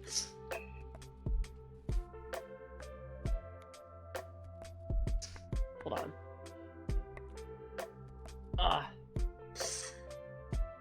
If they like it, yeah. If a person who doesn't really play video games gives an award to a video game, you can bet your ass that there's not really a lot of video game in there. From my experience, as we talked about earlier. I mean, like I said, I don't think there's anything wrong with that. I just think you need to be more honest about what exactly something is, you know? Oh, Marauders. This one looked fun, but it is a multiplayer game. And multiplayer games necessitate collabs, and I don't like asking people to play games with me for reasons. It has recent reviews are mixed though. It is early access too, so I think it might be a little bit better to wait until it gets a little bit more polished, perhaps. That's how I feel about early access games in general. The game is underplayed and dead. Yeah, oh, that's too bad. Roadmap on the store page is out of date by a year. What about the Fallout games? I'm an Elder Scrolls girly. I've tried playing Fallout. It doesn't speak to me. It doesn't do anything for me, honestly. I am planning on a Skyrim playthrough. Potentially, I keep putting it off. And I feel bad about that because I don't know. The thing about the Skyrim playthrough is that Skyrim is kind of a long game, and I don't know if people are really willing to sit through, like, you know, 12 weeks of me playing Skyrim, like, once a week. You know? I love Skyrim. It's one of my favorite games, despite all the jank and all of Todd's lies. But I don't know how, like, other people feel about it, too. It's gonna be modded, of course. But, yeah, I'm an Elder Scrolls girly, through and through. Party Animals, that's another kind of collab game. Not really on my radar right now. Little Goody Two Shoes. I played the demo and I enjoyed it. Unfortunately, this isn't really flavor of the month anymore. It is 30% off. I feel like 30%, I could wait till it's cheaper. Crab Champions. Was this the Dark Souls crab game? No, that was a different game. Fluid movement and fast-paced combat to become a crab champion in this third-person shooter with roguelike elements. Okay. Okay, it has overwhelmingly positive reviews though. Okay, and this one is $7.49. Okay. Resident Evil 4. It's only 25% off, so I'm probably not gonna buy it. I don't even know why I put this on my wish list. I liked Resident Evil 8. That was like the only one that I played. Oh, people are tasty. Hello. 4 I've also heard is a good game and people seem to like it. This is the game that takes place in, like, I don't know, unspecified Spanish country or whatever.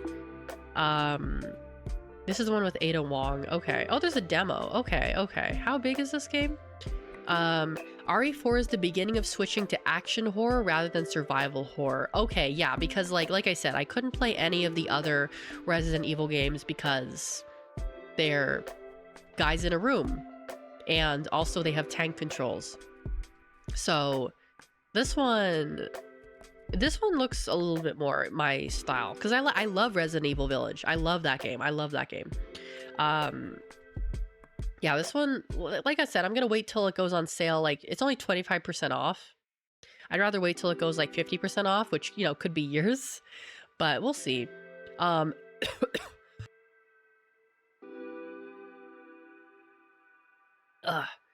So this one, the Atomic Heart DLC, Annihilation Instinct. So I really liked Atomic Heart. except for the difficulty. I had to play it on easy because it was such a like unfairly hard game. When the DLC came out, I think it was pretty mixed, I think, or this one was. I think, is there another DLC? Oh, there's another DLC that released recently. Okay. Oh, this DLC, hold on. Wait, I'm confused. Trapped in Limbo DLC, is that not...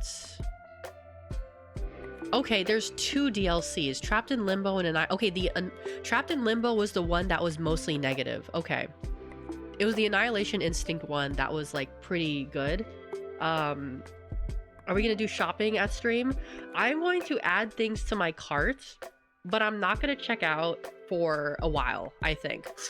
Can we get strong zeros at chat rewards, I think, to make it pop up? It's only when I'm drinking strong 0 or 196, unfortunately.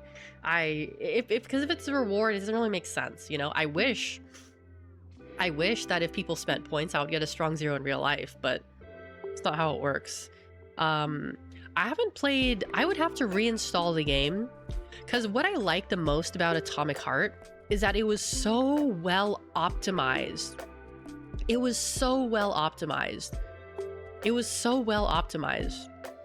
Out of like a sea of games that are just shit and run like shit, this game was very graphically intensive and ran beautifully on my laptop with stream, with OBS, without any problems. Without any problems. That was so surprising to me about this game. And it's not even a AAA game. Cause okay, the game itself was 90 gigs. Fair enough, fair enough. How many gigs was the DLC? It says the DLC is 90 gigabytes? What? How is the DLC 90 gigabytes? That's like the same size as the game. This can't be right, right? This can't be right. So hold on, I need to Google this. I need to Google this. That can't be right. That can't be right.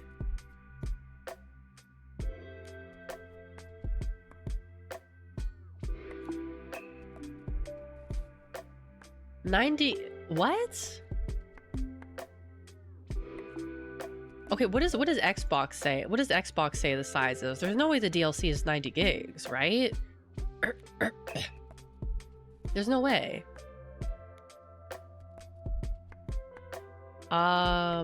Views, more. Okay, now it says the approximate size on Xbox is 10.11 megabytes. Okay, that doesn't seem correct either. Oh, Ultrafist, hello, welcome in. That doesn't seem correct either. Does it say on their website? No, that can't be right. It's gotta be, it's definitely more than 10 megabytes. But it can't be 90 gigabytes. That's weird. Something isn't right about this. 2 to 3 hour story experience is what one of the reviews say. Okay. Huh.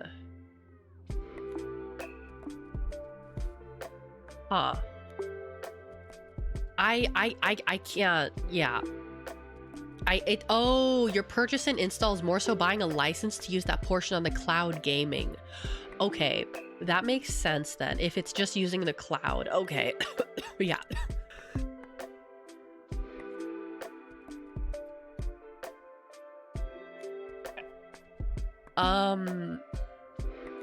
We looking at an Xbox game? No, we're looking on Steam. I was just trying to compare the size of the DLC, because let me look at the other DLC.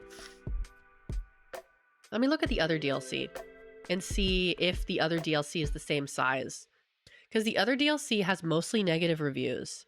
It still says 90 gigabytes. There's no way. That would be well over... That would be almost 300.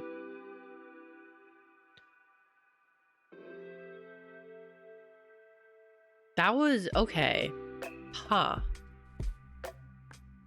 I don't know. That's not correct. There's no way that can be correct. If the DLC is like 2 to 3 hours and it's 90 gigabytes, the same size as the base game, which is like 9-10 hours, I don't think that's right. I don't think that's correct.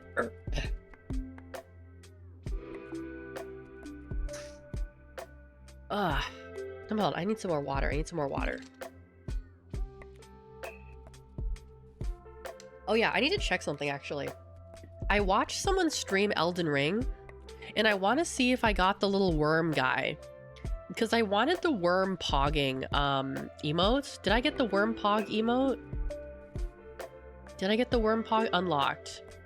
Did I get the worm? Yes, I have the worm pog! Oh, I have the worm pog. I'm so happy. I wanted that emote so badly. Look at how cute he is. Look at how cute he is. Worm pog. Worm. I mean, I know he's not a worm, but it's worm pog. I love it. I love it so much. Worm pog. He's pogging. Yay! More worm pogs. Yay! Oh, I'm so happy I have that one. Okay.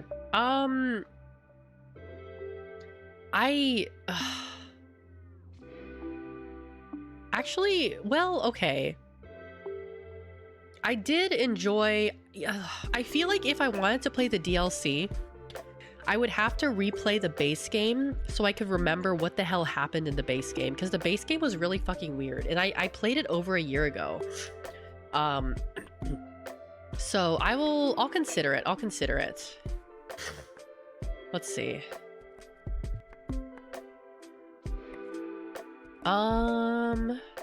Deep Rock Galactic Survivor. I played the demo of this. It's basically just like a Vampire Survivors like, but with Deep Rock Galactic, which is kind of fun. It was fun for what it was, but I don't really know if this is enough to keep me entertained for more than like 2 hours. I really don't know that it is. So, but it's like, it's early access and it's like $7.49.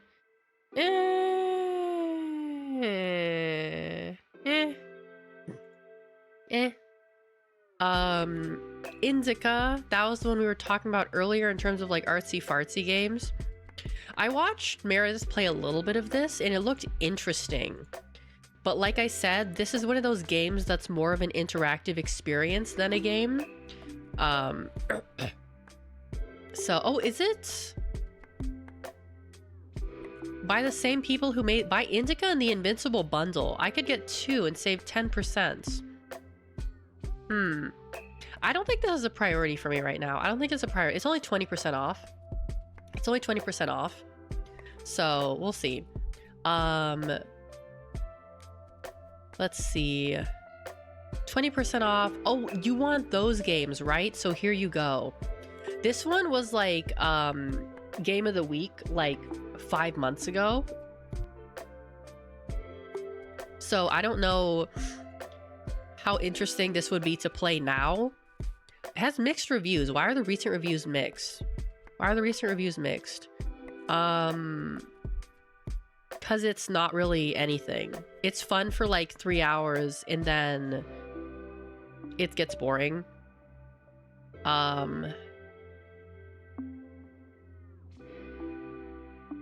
Oh, this is a funny review. I love these games and was hoping to avoid the stupid stuff between levels. I don't need cannons going off each time I complete a level. I don't need garish colors and lights. I tried each of the games and was so annoyed after only 11 minutes. I'm looking for a refund. I thought this platform would eliminate the crap. Ads, bright colors, unnecessary congratulations. Did you not look at the game? My friend, did you not look at the game? This game is all bright colors and stupid bullshit. It's literally meant to emulate games that are just stupid bullshit. Did you not? What? How did you go into this thinking it wouldn't be filled with stupid bullshit? That's the whole point of the game, is that it's filled with stupid bullshit. Hello? Hello? What were you expecting? That's like playing Candy Crush and asking for them to take away the candy. That's like, yeah, can you make Candy Crush, but instead of candy, can you make it like different colored blocks? Just different colored blocks. They don't need to be fun shapes. They don't need to, I don't want the candy. I don't want the bright and colorful colors.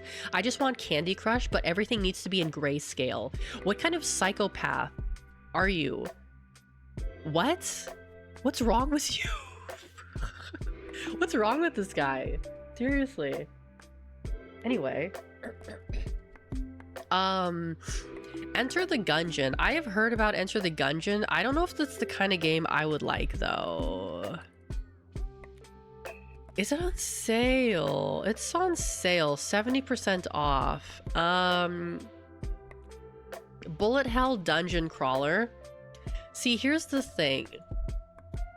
Here's the thing. Indie games with pixel graphics are almost never the kind of games that I enjoy. Every indie game with pixel graphics that I've played, I have hated. I like indie platformers are like my least favorite genre of game, and I feel really bad saying that because that's like a lot of people's favorite game. And I'm looking at this and I'm like, oh, I don't like anything about this. I told you guys, every time someone gives me a suggestion, I would tell you that I hate your suggestion. I told you, I'm that kind of person. I'm awful. I know. I'm terrible. I'm terrible. Oh.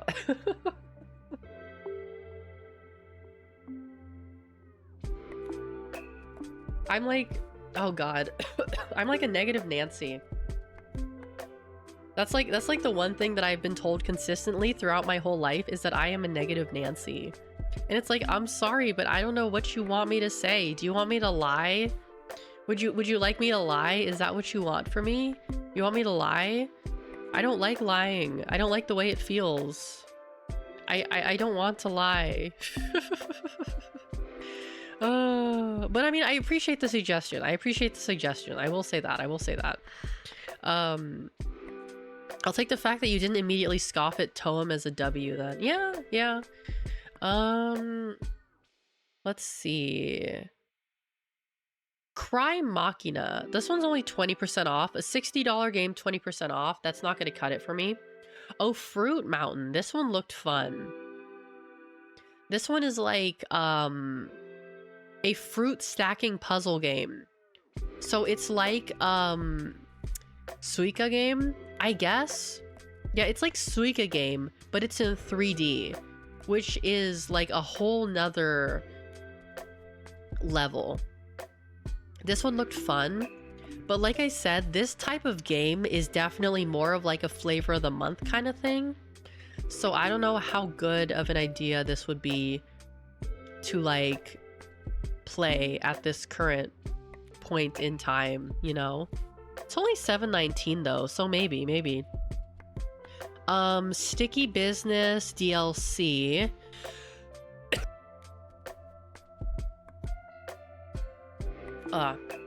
Indie boomer shooters. I've never played a boomer shooter before. I don't know that I would be very good at it. H-Rot, I'll look at that.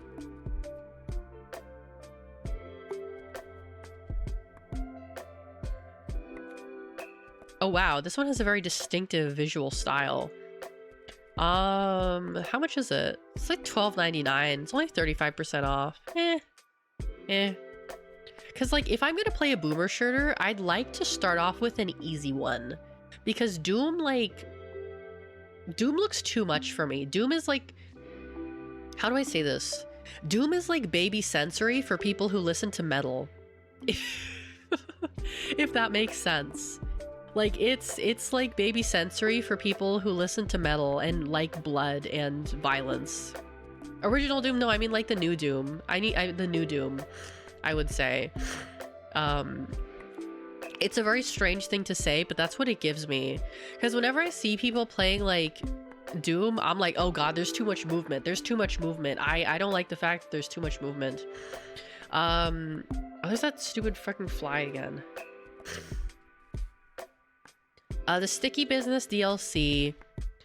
I really liked Sticky Business, but like I said, this was like a 3-4 hour, like maybe I got 6 hours of entertainment out of it at the most. As someone who falls asleep to harder music, I find that funny. It is baby sensory for those people, right? Right? Let's see. Home Safety Hotline I wanted to play, but it's only 10% off. which is frankly, like, why even put it in the sale? Why even do 10%? That's not a sale. That's like tax. That's sales tax, right? Like, why even mark something as like 10% off? That's not a sale. That's stupid. That's stupid. That's what it is. Ugh.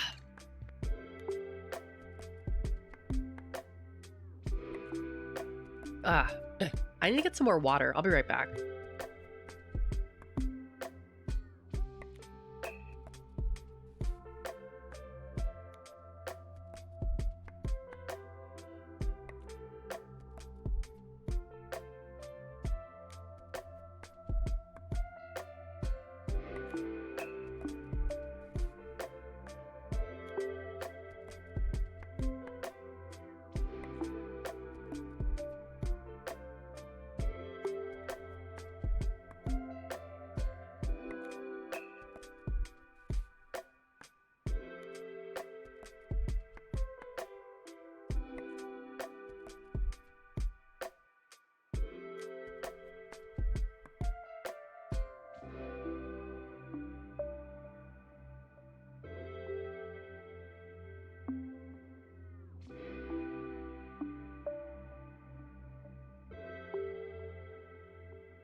I'm back. I got some crackers.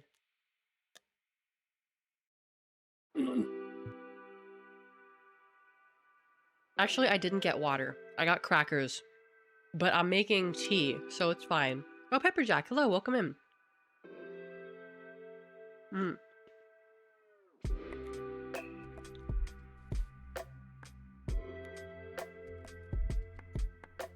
I know, I got literally the opposite of water.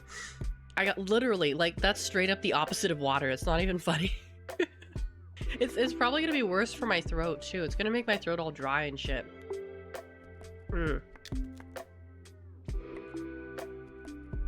I'm so glad you like the new model. Thank you.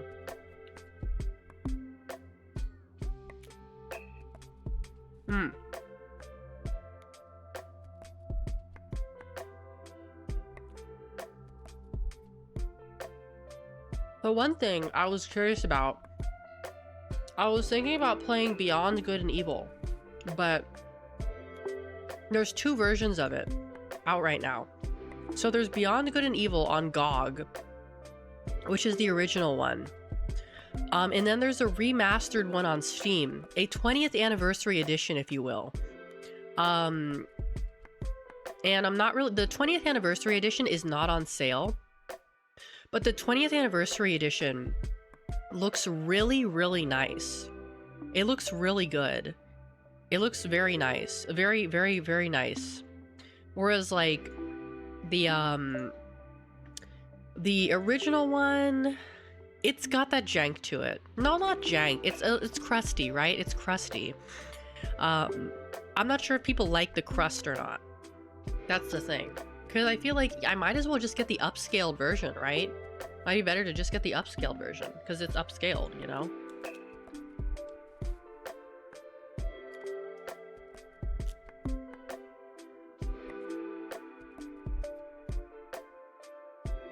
Let's see what RPGs are on sale.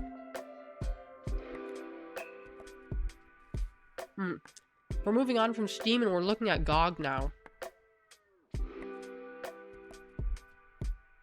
Alpha Protocol. I've heard about this game. What is Alpha Protocol? 40 Weeks of Disco Elysium. I actually played a little bit of Disco Elysium. I liked it, but it's not the kind of game that I would play on stream. for various reasons. Like, I liked what I played with it. I never finished it. But it's not really, yeah, it's not a game I would play on stream. Alpha, oh, it got a remaster recently. Wait, really?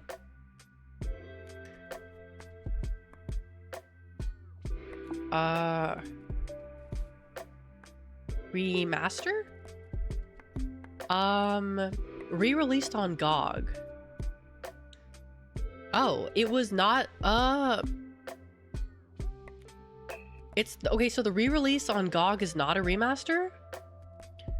So it was, you weren't able to buy it for a long time because it was like delisted. But now it's like back. So maybe it is a good idea to buy it.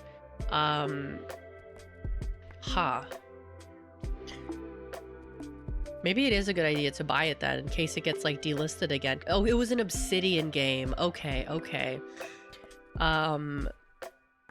The only thing I don't like about GOG... Oh, it does have reviews. It does have reviews. Okay. It has relatively good reviews. Alright. Oh,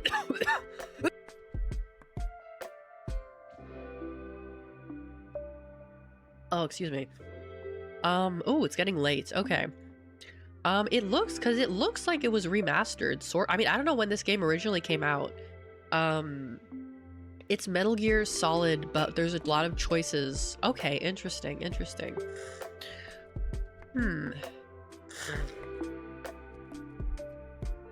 It is a shooter. I do like shooting games. It does look like it has a bit of stealth on it. How long to beat? 13 hours? That's not so bad. It's not so bad. I'll think about it. I'll put it on my wish list. I'll put it on my wish list. Let's see. You know, I think I own Horizon Zero Dawn. I think I own it. Or if not, I can borrow it from a friend because my friend has it for PS4. So I could probably borrow it from him. I tried playing it and I struggled with it because at the time I wasn't used to using a controller. I feel like if I tried it again, I could possibly, like, do it. Maybe we'll see. We'll see. Let's see.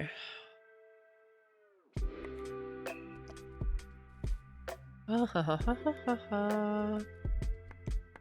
already own Deus Ex. I should play that. I do own it.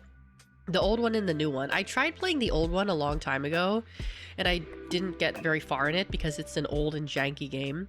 But I have been wanting to play the new one, Human Revolution. I've had it in my Steam library for God knows how many years. Yeah. Let's see. Does Deus Ex count as an RPG? I mean, I guess so, because you're playing as a dude, right? You're playing as someone who's not you, so it is a role-playing game by that definition, is it not? Oh, I need a tissue. Damn it, I'll be right back.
Okay, I'm back. I have a tissue and I have tea.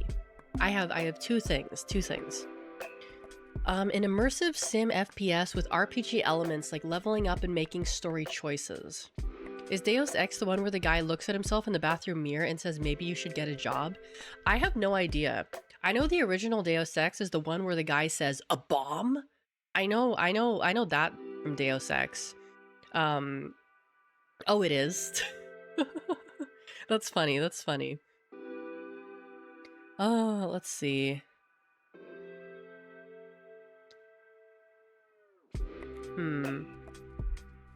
I'm like looking at all these. Do I own Undertale? I think I have it for the Switch. I know I talked about Undertale earlier. I think I have it for the Switch. I feel like there's more shovelware on GOG than there is on Steam. But the thing about GOG's shovelware is that it's a little bit more like curated. It's curated shovelware. As opposed to Steam, which is just kind of like just garbage shovelware, you know? LX2. Oh, this looks terrible. $50, now 60% off for $20. GOG is just older games. A lot of them had charm from back in the day. I suppose so. Let's see. Mortal Shell.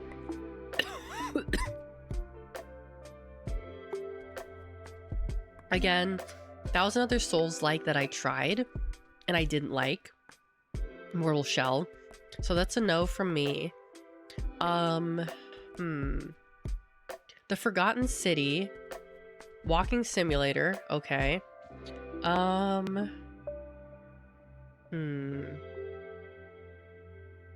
That's a not safe for work game. Let's see.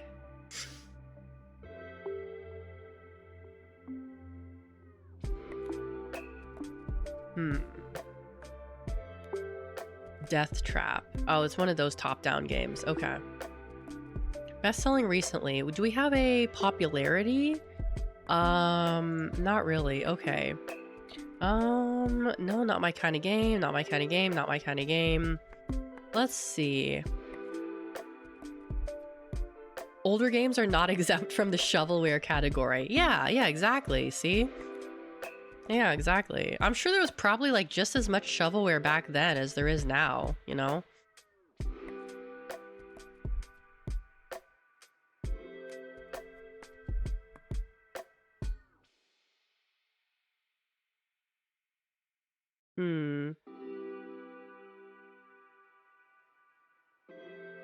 GOG does have a sort by rating function. Well, the thing is that the thing about that annoys me about sort by rating is there a sort by rating by like number of good reviews? Because when you sort by highest rating, you get shit like, oh, one person gave this 5 stars, so now it's like the #1 game with the highest rating. You know, that kind of thing. Let's see. Oh, Dying Light. I bought that, actually. I bought that Dying Light. Okay. Oh, actually, hide DLC and extras. Oh, I forgot I could do that. Like, let's see.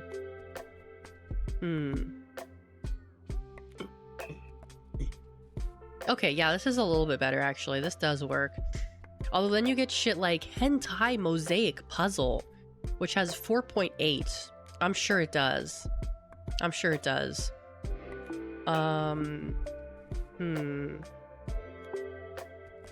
Let's see. Dust and Elysian Tale. Hack and slash Metroidvania. Oh, that's one of my red flag. Well, not red flags. It's one of my deal breakers. Metroidvanias. Not my thing. Can't enjoy those. I tried playing Metroidvania once. I tried playing it once, and it wasn't for me. It wasn't for me. I really wanted to like it, but I didn't like it. Oh, just like everything else.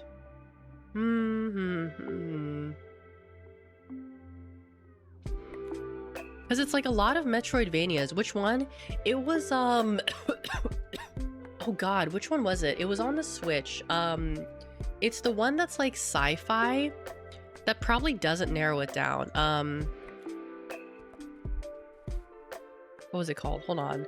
Axiom Verge. I tried Axiom Verge, and I didn't like it. I wanted to like it because it was a beautiful, beautiful game. Beautiful game. And I tried it, and I was just like, oh, I don't like this gameplay at all. That one's more hardcore. Okay. Yeah, because I was like, I kept dying, and I was like, oh, is this how it normally is? Is this normally how it is? That's kind of crazy, but okay. Also, it's just like, I just enjoy 3D games more. I don't know why. I just always have. I just always have. I don't know. Even when I was a kid and I would play like the 2D Pokemon games. Oh, Koss, hello. I was just like, boy, I can't wait until they make Pokemon 3D.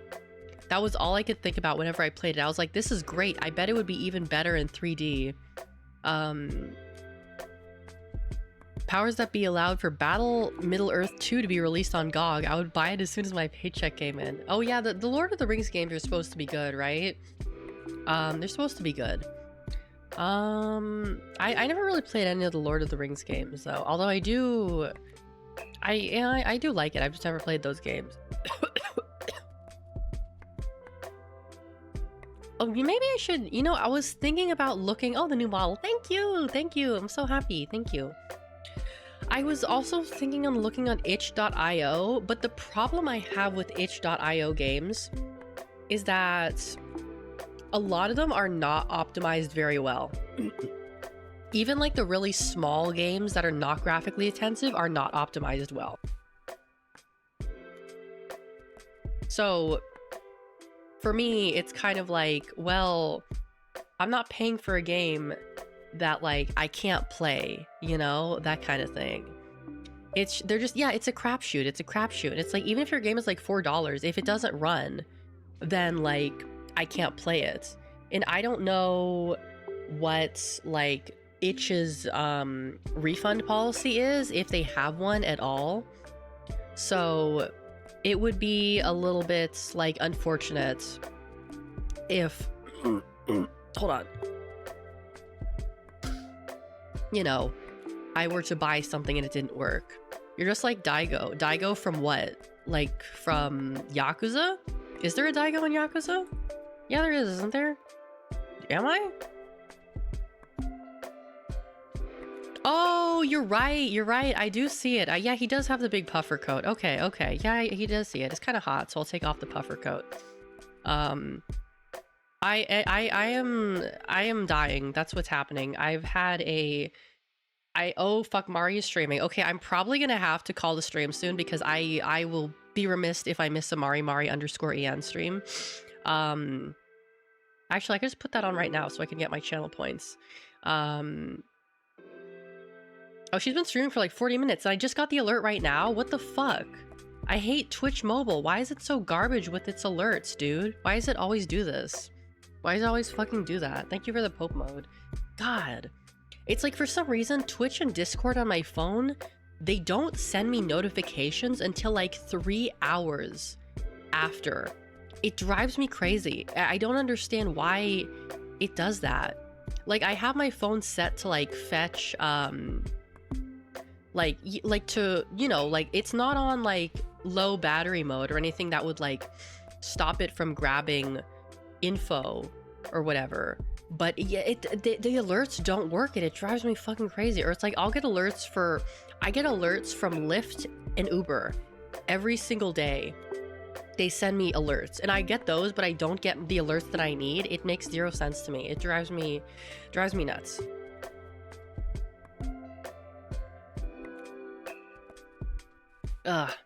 Okay. First thing tomorrow, I'm gonna go to the post office. Then on the way back, I'm gonna get some cough medicine. That's what I'm gonna do. I've spent so much money on cough medicine in the past like month or so. It's crazy. It's like $15 for a tiny ass bottle too. It's ridiculous. It's ridiculous. Let's see here. Oh, hold on a sec. Let me check something real fast.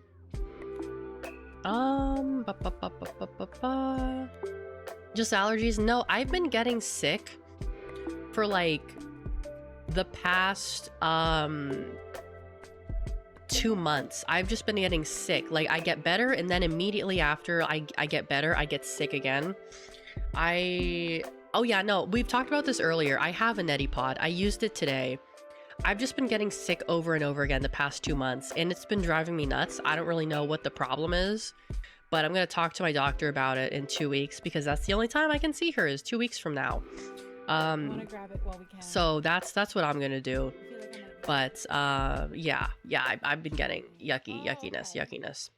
Because I normally don't get sick at all. Oh god, I just realized the sound is on, sorry. I normally don't get sick like at all, maybe like once a year at the most. But for some reason the past 2 months, it's just been like one after the other. And it's like I've never I'm not fully healing from each infection. I'm not. It's like I've just had a constant cough, constant stuffy runny nose, and it's driving me crazy because all I can really do is just spend money on cough medicine. And Lord knows I've been spending money on cough medicine. So I don't know, because like even when I talk to like my doctor, like this happened to me like several months ago as well, like maybe like 6 months ago, I think like 5-6 months ago, and I talked to the doctor about it, and she's like, yeah, no, that's just the way it is now. Like you're gonna get sick, you're gonna have symptoms for like 2 to 3 weeks, and there's nothing we can do about it. So unfortunately, I think it is what it is, which is very unfortunate. Yeah. Because it's like before, like when I was a kid, when I was younger, I'd get sick for like 2 or 3 days, and then that would be it. I would be done. Like it was just a like few days sickness, and now it's like, yeah, it's not great, and it sucks because it makes streaming harder too, because I have to mute every like minute or so to cough, sneeze, clear my throat, wipe my nose, do something. So yeah, it is what it is. It's unfortunate, but not much I can do about it.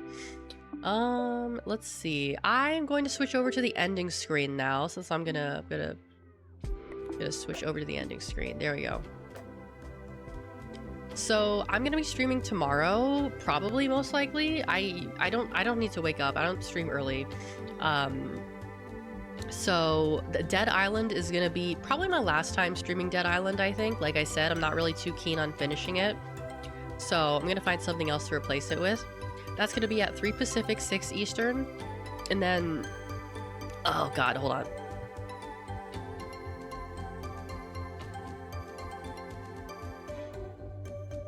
A Sunday TF2 at the same time as usual. But yeah, that's what's going on with me this week. Let me see if I can find someone for us to raid here. I'll probably raid into Ronan, because she's been going for a while. She does long streams. Go say hi to Ronan. She's so nice. I love Ronan. But yeah, that's gonna do it for me today. I hope you all have a wonderful, wonderful morning, afternoon, or evening, wherever you're from. And hopefully, I'll see you all next time. Bye-bye!